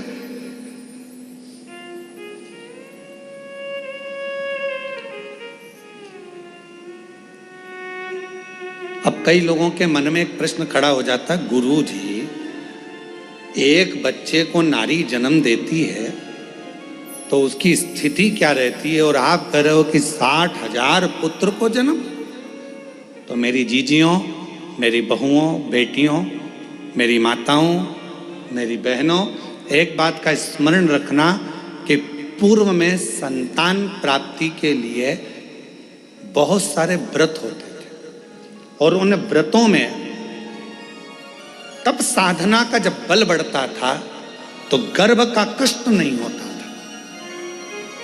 और मां अपने बच्चों को जन्म दे देती थी उस तप बल के द्वारा। आज भी आप लोग देखिए विदेशों में क्या होता है। विदेशों में 2 तरह के हॉस्पिटल बने हुए, एक जगह पर लिखा हुआ है यहाँ नॉर्मल डिलीवरी होती है, जापा होता है, और एक जगह पर लिखा था यहाँ ऑपरेशन से बच्चे होते हैं। अब जो भारत से गया हुआ एक व्यक्ति था, संत था, उसने जाकर पूछा भैया कि यहाँ ऑपरेशन से बच्चे होते हैं, यहाँ की फीस कितनी है? तो कहा यहाँ पर फीस लगती है मात्र 60,000 रुपये, 50,000 60,000 रुपये फीस। अब जो नॉर्मल डिलीवरी होती है वहाँ गए तो उनसे पूछा भैया यहाँ तुमने लिखा कि नॉर्मल डिलीवरी होती है, नॉर्मल जापा होता है, यहाँ कितना पैसा लगता है? तो कहा 3.5 लाख रुपये लगते हैं।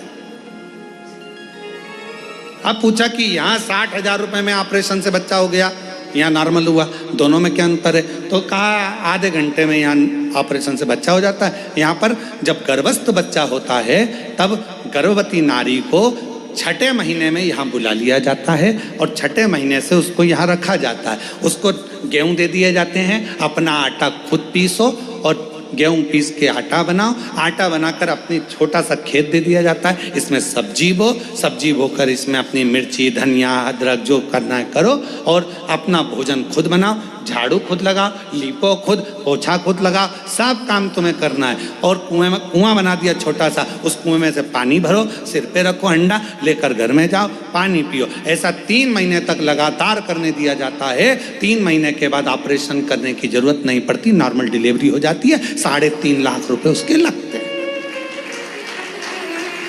अब हमारे यहाँ तो सास वन बेचारी कह दे कि काम कर ले,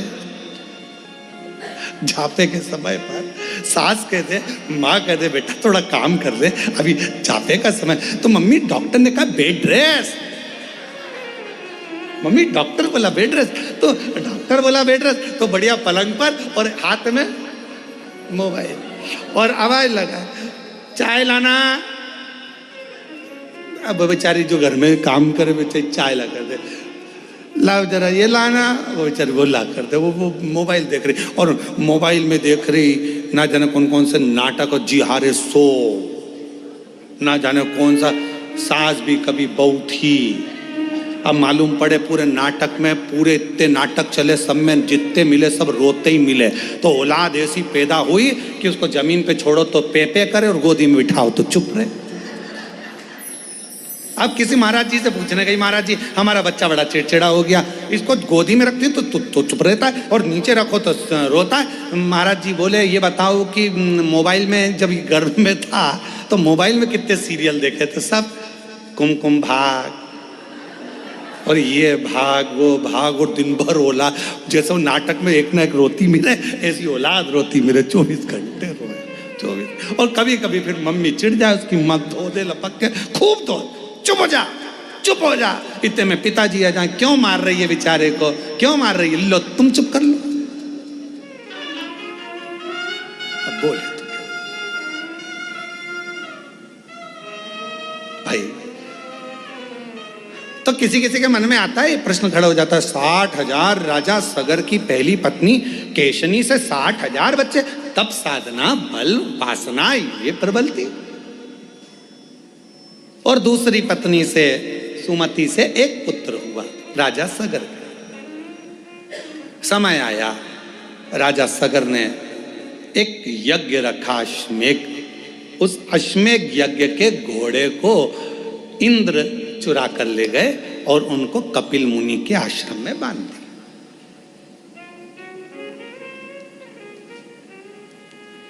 अब आपके मन में फिर अगला प्रश्न आएगा, क्या देवता ऐसे होते थे कि दूसरे के घोड़े चुरा के दूसरी जगह बांध दिया है? बहुत ध्यान रखना, ईर्ष्या एक शब्द ऐसा है जो किसी को भी बढ़ते हुए नहीं देख सकता। आप उन्नति की सीढ़ी पर चढ़ोगे, आपको वो देख नहीं पाएगा। ईर्ष्या, ईर्ष्या एक शब्द ऐसा है जो किसी को बढ़ता हुआ नहीं देख सकता। इसके पास गाड़ी कैसे आ गई, इसका बंगला कैसे बन गया, ये इतने ऊंचे पद पर कैसे पहुंच गया, इतनी अवधि कैसे हो गई, इतना प्रतिष्ठा कैसे हो गई, इतना नाम कैसे चल रहा है, इतना दौलत कैसे आ गया, इतना धन कैसे आ गया, इतना वैभव कैसे आ गया। ये ईर्ष्या व्यक्ति के भीतर पनपती रहती, ईर्ष्या। और फिर निवेदन है, दूसरे को कोई मतलब नहीं है, सबसे ज्यादा तकलीफ अपनों को होती है। अपनों ये ईर्ष्या अपनों को तकलीफ देती। तो क्या करना चाहिए? लोग जलेंगे, ईर्ष्या करेंगे, तो क्या हम गाड़ी में नहीं घूमें? लोग जलेंगे, ईर्ष्या करेंगे, तो हम क्या खाना नहीं खाएं? लोग जलेंगे, ईर्ष्या करेंगे, तो क्या हम कथा नहीं सुने? आप रोज रोज कथा सुन लो। अभी अभी आस्था चैनल वाले एक कोई दिखाएं बार बार बार बार, हमारे को छोड़ के एक को दिखाए, और तुम घर पे जाके जब आस्था चैनल पर कथा सुनना चालू करो और उत्तर में बताओ इसी इसको दिखा रहा, मेरे को दिखाया नहीं, मैं तो बैठी थी, आगे बैठी और मुझे दिखाया ही नहीं, तो भीतर ईर्ष्या आ जाए। ईर्ष्या बड़ी विचित्र, बड़ी विचित्र।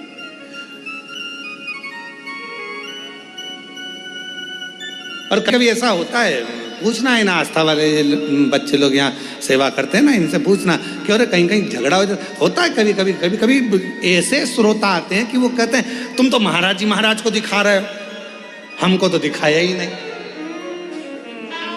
कई बार ऐसा भी हो जाता।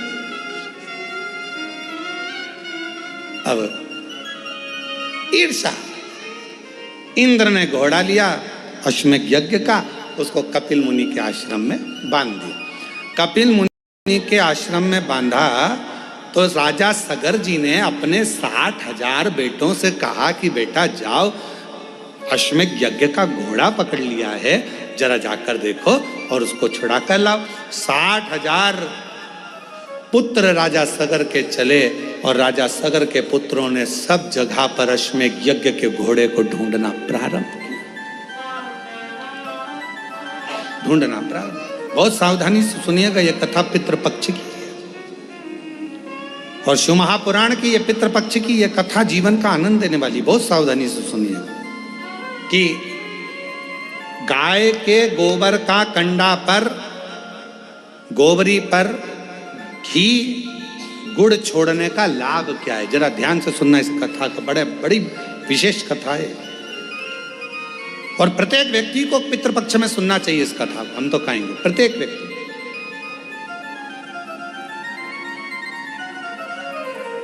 अश्वमेध यज्ञ के अश्व को ढूंढने के लिए चले।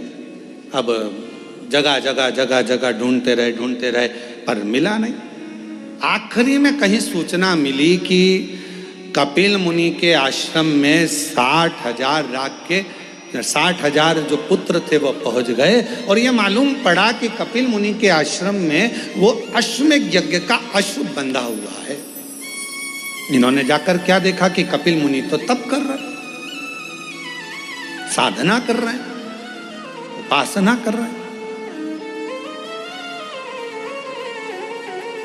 कई बार नारखेड़े जी ऑनलाइन कथा आती है ना, तो कई बार लोग सोचते हैं कि ऑनलाइन कथा चल रही है तो फोन लगाते हैं कि हम महाराज जी से मिल सकते हैं, तो उनको कहना पड़ता भैया महाराज जी श्योर नहीं है तो ऑनलाइन तो चल रही है, तो ऑनलाइन चल रही है, ऐसा जरूरी थोड़ी ना कि श्योर से ही होगी।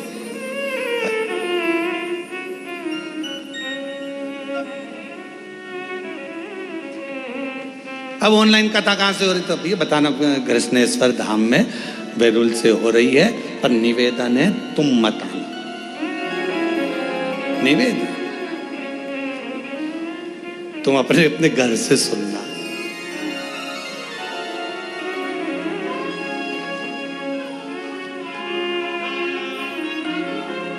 हमें हमारी जिंदगी में कोई टेंशन नहीं है, केवल तुम्हारे सिवा।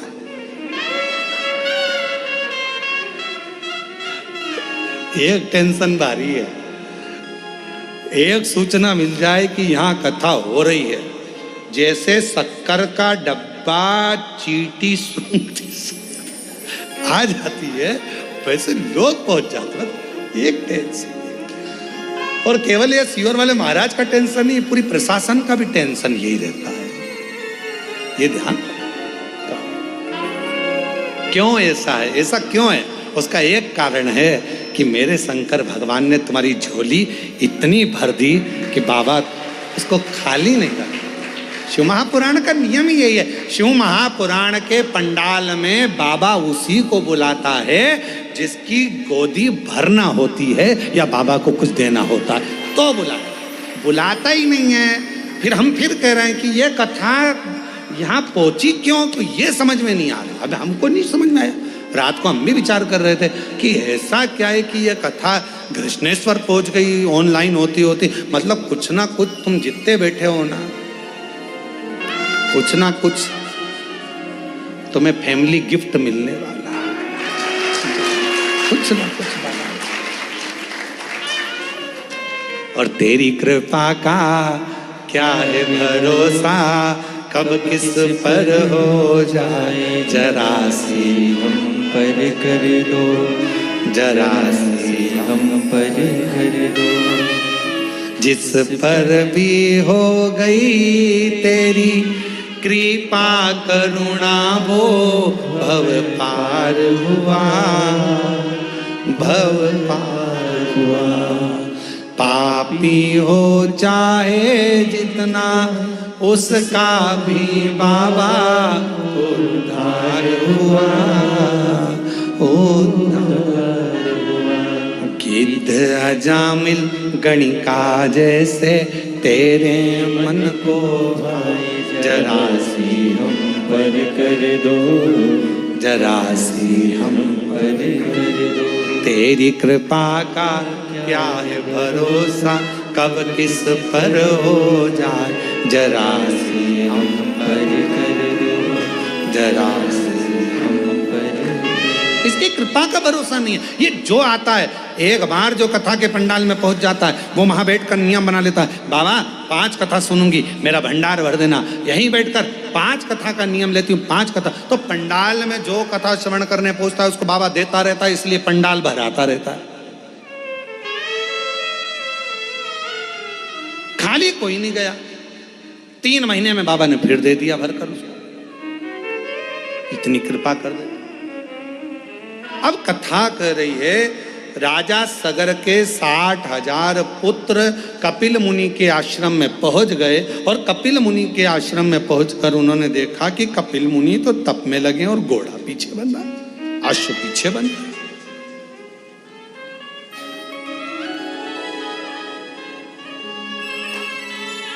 अश्व पीछे।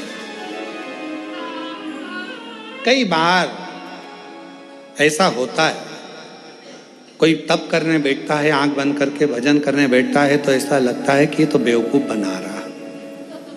नेत्र बंद है, साधना में डूबा हुआ है, भजन में डूबा हुआ है, स्मरण में डूबा हुआ है। नहीं भाई, वो कहीं ना कहीं उसको भक्ति खींच ली है, शिव की भक्ति ने उसको पकड़ लिया, शंकर की शिव भक्त।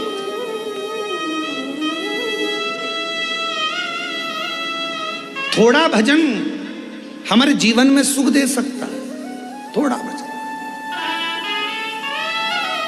जरूरी नहीं कि कोई 4 घंटे बैठकर भजन करे तो हमें 4 घंटे बैठकर भजन करना है, कोई 8 घंटे भजन करे तो हमें 8 घंटे भजन करना है। एक बड़ा सुंदर चरित्र है, जापान में एक साबुन की फैक्ट्री खुली। साबुन की फैक्ट्री खुली तो उसमें उन्होंने साबुन बनाए। साबुन बनाए तो साबुन बनाते बनाते कई साल निकल गए, और सालों निकलने के बाद में साबुन की फैक्ट्री में से कोई एक साबुन ऐसा था जिसमें साबुन ही नहीं अंदर था, और खोखा खोखा चले गया। मार्केट में वो खोखा बिक गया, ग्राहक ने खरीद लिया, खरीदा तो उसमें साबुन नहीं था, ग्राहक ने केस लगा दिया, हमने साबुन खरीदा और इसमें साबुन नहीं निकला, केस लगा तो 60 लाख रुपए उसको जुर्माने के देना पड़े साबुन फैक्ट्री वाले। कितने रुपए दिए हैं? 60 लाख। 60 लाख रुपए जब जुर्माने के दिए उसको साबुन फैक्ट्री वाले को, 6 लाख रुपए जब जुर्माने के दिए साबुन फैक्ट्री वाले ने उस साबुन वाले को, तो साबुन फैक्ट्री के मालिक को लगा कि ऐसे तो अपने को दिवाला लग जाएगा, एक आध भी साबुन गड़बड़ हुआ तो हर बार केस लगेगा, करें क्या?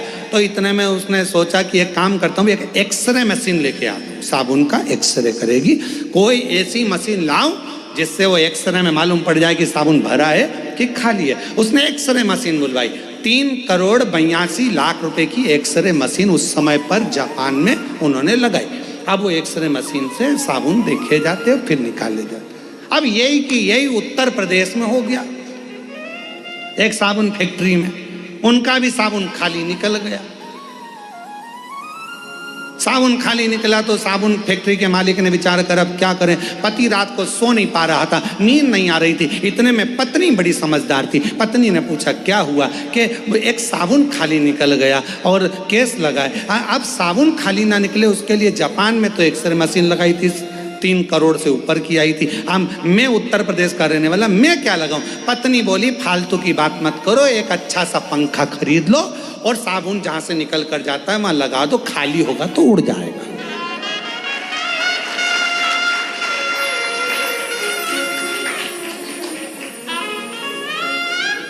कोई जरूरी है कि कोई 5 घंटा तब करेगा तो अपन 5 घंटा करें? कोई जरूरी है वो एक्सरे की मशीन लगाए तो अपन तो पंखे से काम चला लो ना। पंखा लगा दो, लिफाफा यहां से जाएगा, भरा होगा तो निकल जाएगा, खाली होगा तो उड़ के उधर चले जाएगा, उसमें क्या टेंशन। अब कोई कहे कि वो 5 घंटे भजन करता है तो मुझे 5 घंटा करना पड़ेगा, वो 7 घंटे भजन करे तो मुझे 7 घंटा करना पड़ेगा, वो 10 घंटा भजन करे तो ना ना बाबा, हम भोलेनाथ के, भोलेनाथ हमारे, और हम जितना भजन करें वो दिल से भले एक बार जपो।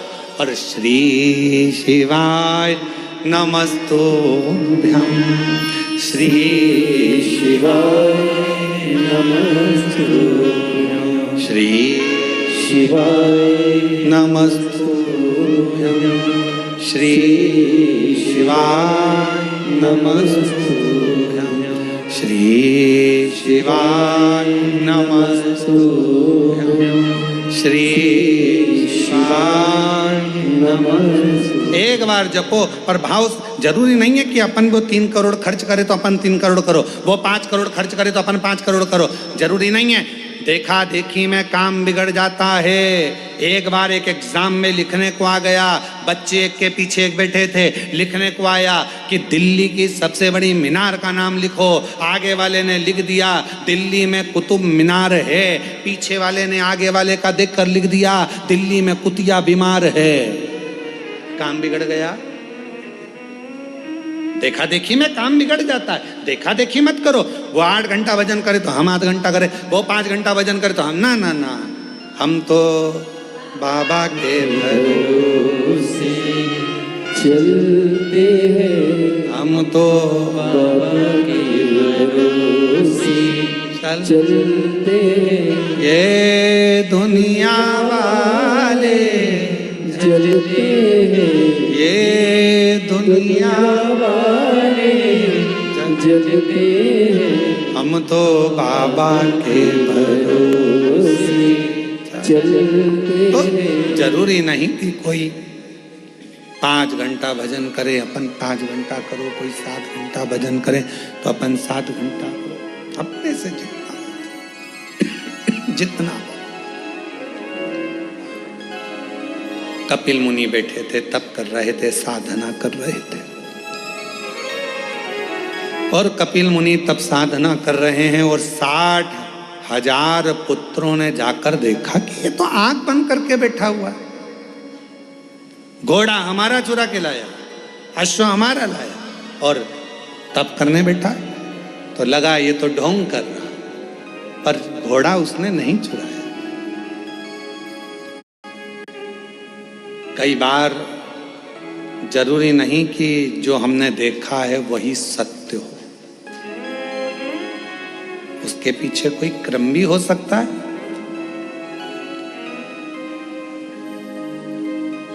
कोई जरूरी नहीं कि जो हम देखे हैं वो सत्य है। कई बार हम ये भी सोचते हैं कि हमने ये सब सुना है, तुमने आकर देखा, वहां तुमने आकर देखा। अभी कावड़ यात्रा हुई सीहोर में, उड़ा दिया खूब रुद्राक्ष, ऐसा हुआ, रुद्राक्ष वितरण हुआ तो उसमें भगदड़। अरे भाई, सीहोर कुबेरेश्वर धाम का नियम है, कावड़ यात्रा में 2 दिन पहले रुद्राक्ष वितरण बंद होता है, पीछे के 5 दिन तक बंद रहता है। रुद्राक्ष महोत्सव जब सीहोर में होता है तो 1.5 महीने रुद्राक्ष वितरण बंद रहता है। दीपावली पर जब खजाना वितरण होता है तब 2 दिन तक रुद्राक्ष वितरण बंद होता है। गुरु पूर्णिमा का दिन होता है तो रुद्राक्ष वितरण बंद होता है। तो वहाँ भगदड़ होगी कहाँ से? अब वो तो कोई बीमार है, कोई तकलीफ में है, कोई कष्ट में है, किसी को दमा हो गया, श्वास चली गई, किसी को अटैक आ गया, ऐसे किसी के प्राण छूट जाए, तो लोगों को बदनाम कुबेरेश्वर धाम को करना है। और बदनाम बाबा, आई मृत्यु, जाना पड़ेगा, चाहे आप हो चाहे हम हो। जहां जिसकी लिखी है उसको वहां जाकर परमात्मा से मिलना पड़ेगा। और अंत समय प्रभु आना पड़ेगा, वचन दिया तो निभाना पड़ेगा। आए नाई प्रभु कुटुंब कबीला, अंत समय प्रभु आना पड़ेगा, वचन दिया तो निभाना पड़ेगा। अंत समय प्रभु आना पड़ेगा। जो दिया अंत समय, तो जहां आया वहां जाना ही है, कोई रोक नहीं सकता, कोई नहीं रोके।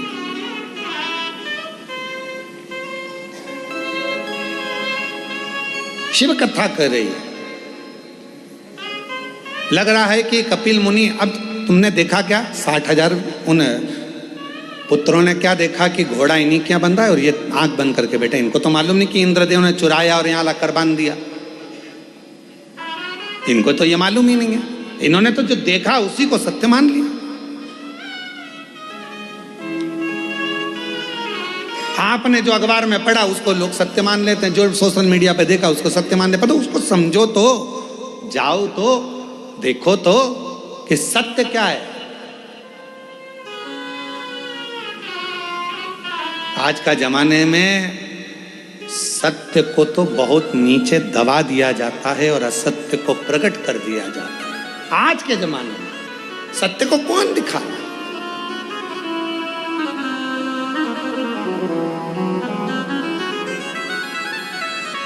शिव कथा कर रही है, भगवान का चरित्र कर रहा है, पावन चरित्र वर्णन कर रहा है। देखा कि आश्रम बंधा हुआ है कपिल मुनि के आश्रम में, बड़ा आश्चर्य हुआ। एक संत आंखें बंद कर कर बैठा है, तप कर रहा है, साधना कर रहा है, और बताओ उसने वो घोड़ा बांध रखा है, वो भी चोरी करता है। गुस्सा आ गया 60,000 उन पुत्रों को, और उन्होंने तुरंत कपिल मुनि को अपशब्द कहना प्रारंभ कर दिया।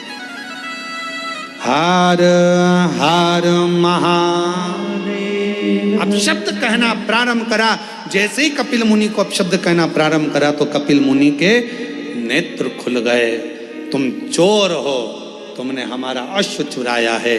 अश्वमेध यज्ञ का जो सुना, कपिल मुनि के नेत्र की ज्वाला भड़क पड़ी। और तप में कोई डूबा हुआ होता है, साधना में कोई डूबा हुआ होता है, भक्ति में कोई डूबा हुआ होता है, उसकी नेत्र की ज्योति में एक तेज उत्पन्न हो जाता है, एक तेज।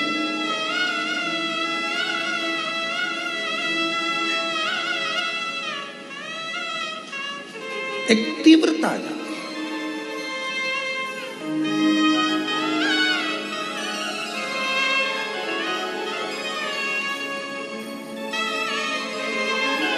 हम क्यों कहते हैं कि हम भगवान को देखें, भगवान हमें ना देखे? अपने नेत्रों से परमात्मा हमको ना देखे, भीतर के नेत्र से परमात्मा हमको देखे।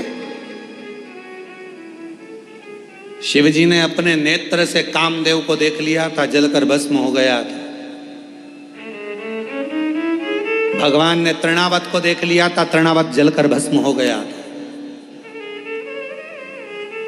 हम परमात्मा को देखें, परमात्मा हमको तो केवल भीतर के नेत्रों से, हम भगवान को याद करें। ये जरूरी है कि हम परमात्मा को याद करें, पर भगवान से कहना तुम हमको याद मत कर लेना। जिस दिन उसने तुम्हें याद कर लिया, तुम यहां नहीं दिखोगे, सीधे भगवान से कहना हम तुम्हें याद करें पर तुम हमें याद मत करना। याद उसको करा जाता है जो दूर चले जाता है। मेरे शिव, आप तो अपने हृदय में हमको बिठा कर रखना, हमें याद मत करना। हम तेरे पुत्र हैं, हम तेरी संतान हैं, हम तेरी औलाद हैं। अपने हृदय में, अपने दिल में। आज हम कृष्णेश्वर बाबा के दर्शन करने गए, और जब कृष्णेश्वर बाबा के दर्शन करने के लिए कृष्णेश्वर बाबा के मंदिर में पहुंचे हैं, तो बाबा से जाकर हमने एक ही बात कही, हाथ जोड़कर उनसे स्पर्श करते हुए कहा, बाबा बड़ी करुणा करी आपने। ये कथा आपकी गोद में हो रही है, बेरुल में हो रही है। कृष्णेश्वर बाबा, इस कथा को मैं किसी को सुनाने नहीं आया हूँ, केवल आपको सुनाने आया हूँ। मेरे बाबा, आप इस कथा को श्रवण करने जरूर आना, जरूर।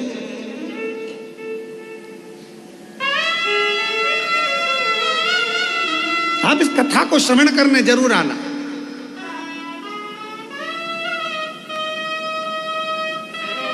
और मेरा विश्वास कहता है 7 दिन में एक दिन जिनके घर में अपन कथा करने बैठे हैं कृष्णेश्वर महादेव के, मेरा विश्वास कहता है वो घर का मालिक एक दिन जरूर आएगा।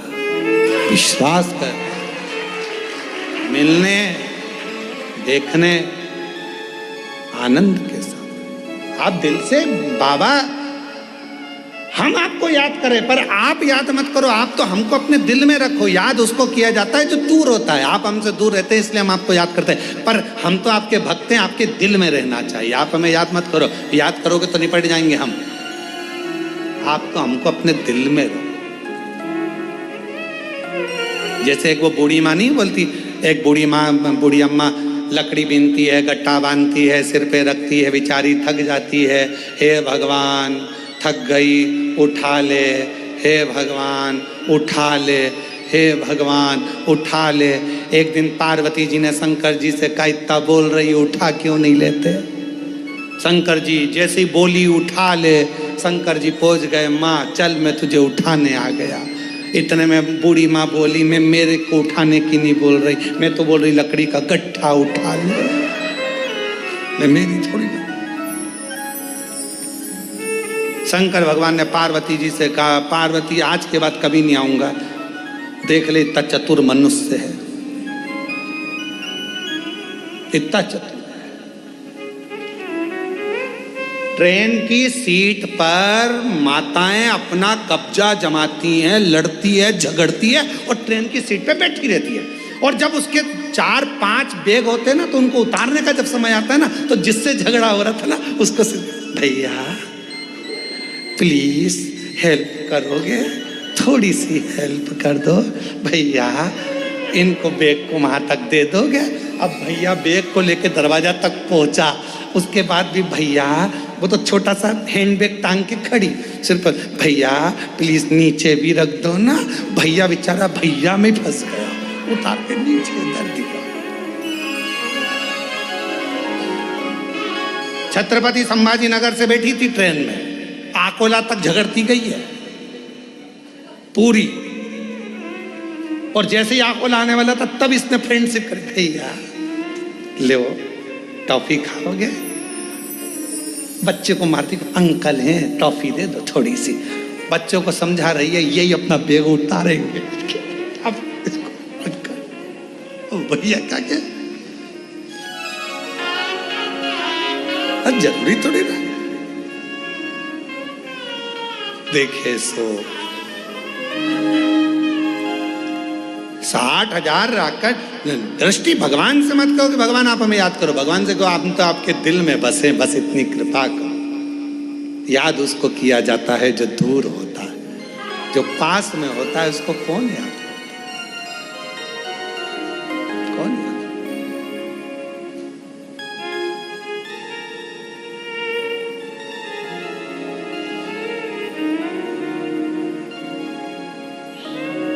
अब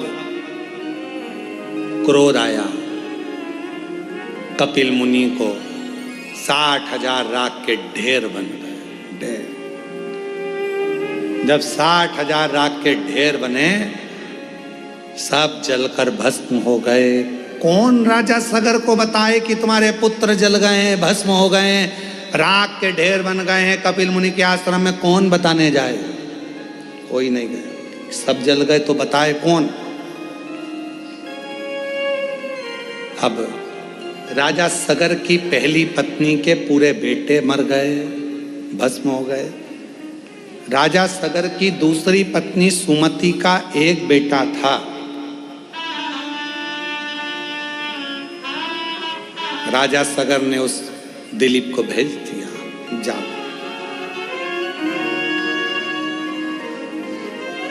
तुम्हारे भाई भी लौट कर नहीं आए, ना जाने कहां चले गए, जाकर देखो, जाकर पता करो, जाओ जल्दी से जरा मालूम कर कर आओ।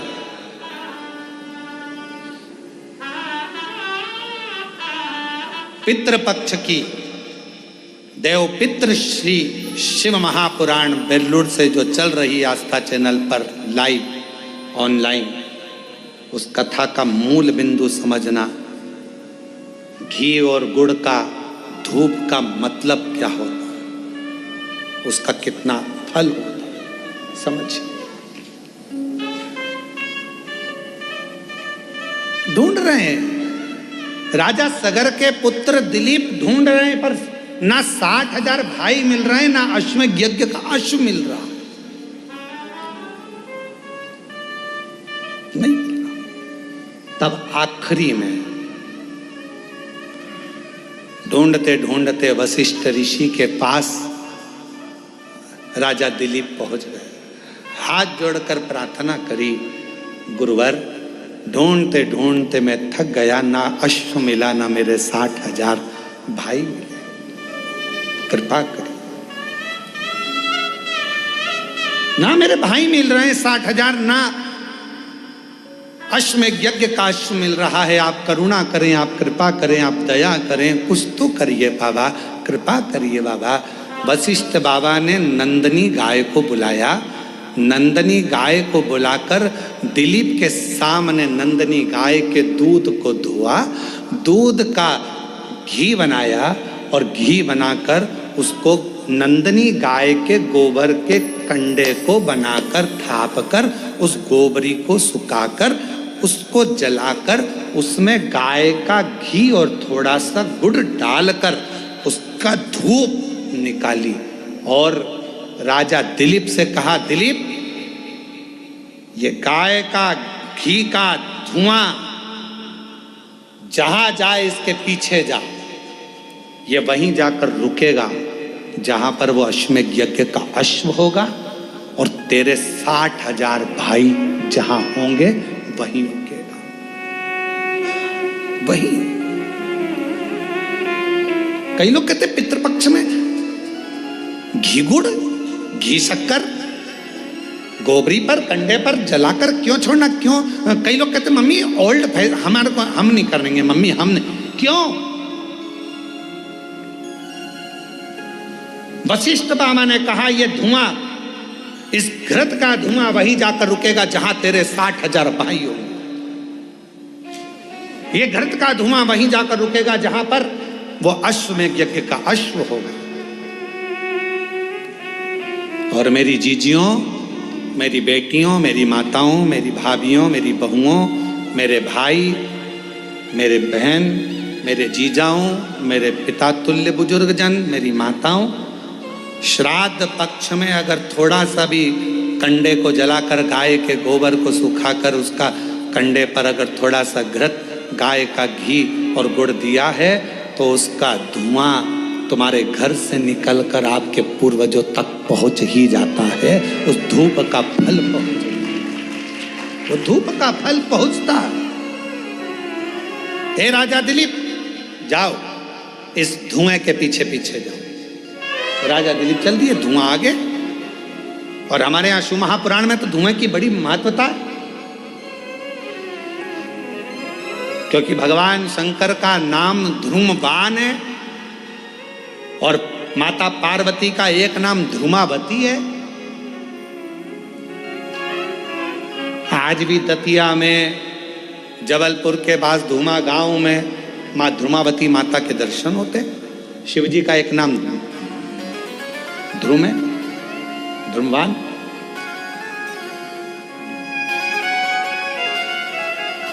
शिव जी की आराधना में, शंकर भगवान की पूजन में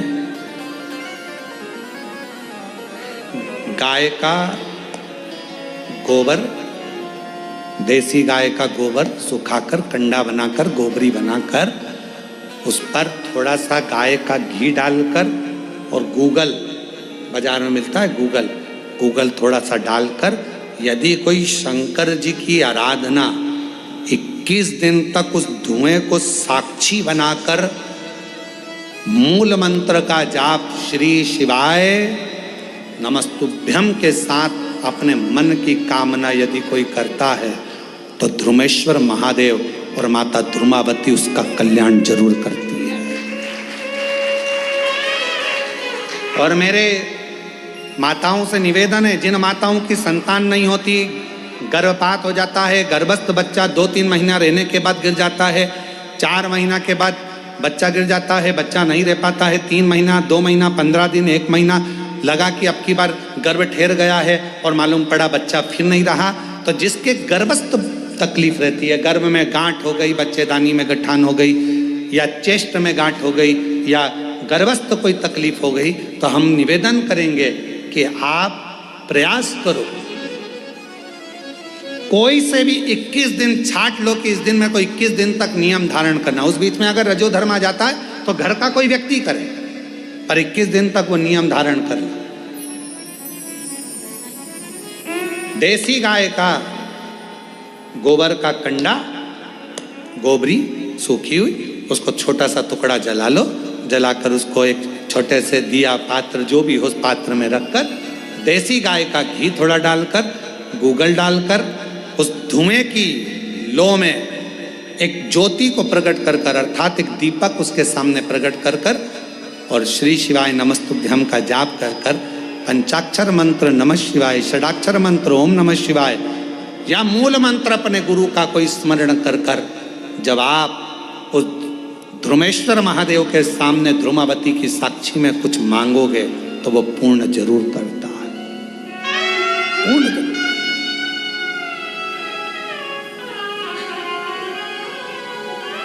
पूर्ण करेगा। बोल ध्रुमेश्वर महादेव की, ध्रुमावती माता की। ध्रुमेश्वर महादेव और ध्रुमावती माता ये धुएं के रूप में प्रकट हुए, धुएं के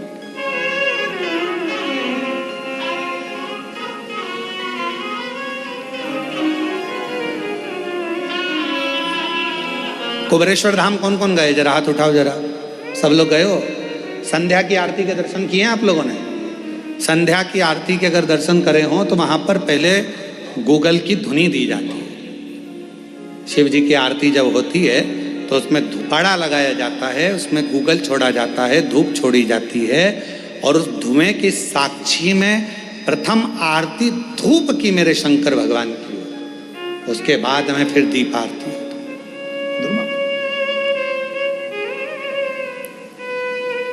और कहीं कहीं आरती में आपने दर्शन करा होगा कि धूप की आरती के बाद धूपाड़े को रख दिया जाता है, उसके बाद दीप आरती होती है। पर हमारे कुबेरेश्वर धाम में धूप और दीप दोनों आरती साथ में होती है।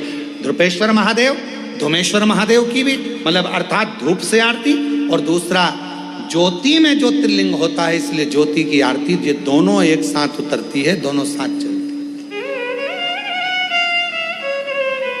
पर शुरुआत धूमेश्वर से हो जाती है। और शंभु शरणे पड़ी मांगू घड़ी रे, दुख काटो दया करी ने दर्शन आपो। शंभु शरणे पड़ी मांगू घड़ी रे, दुख काटो दया करी दर्शन आपो। जो जैसी भावना लाया वो वैसा ही फल पाया, नहीं खाली उसे लौटाया, वो मन ही मन हर्षाया, और कर दिया माला माल काशी वाले ने, लुटा दिया भंडार काशी वाले ने, कर दिया माला माल काशी वाले ने, लुटा दिया भंडार काशी वाले ने, ओ लुटा दिया भंडार काशी वाले ने, लुटा दिया भंडार काशी वाले ने, ओ लुटा दिया भंडार काशी वाले ने, लुटा दिया भंडार सब काशी गाइए। वाले ने, ओ कर दिया माला माल काशी वाले ने, लुटा दिया भंडार काशी वाले ने, ओ कर दिया माला माल काशी वाले ने, लुटा दिया भंडार काशी वाले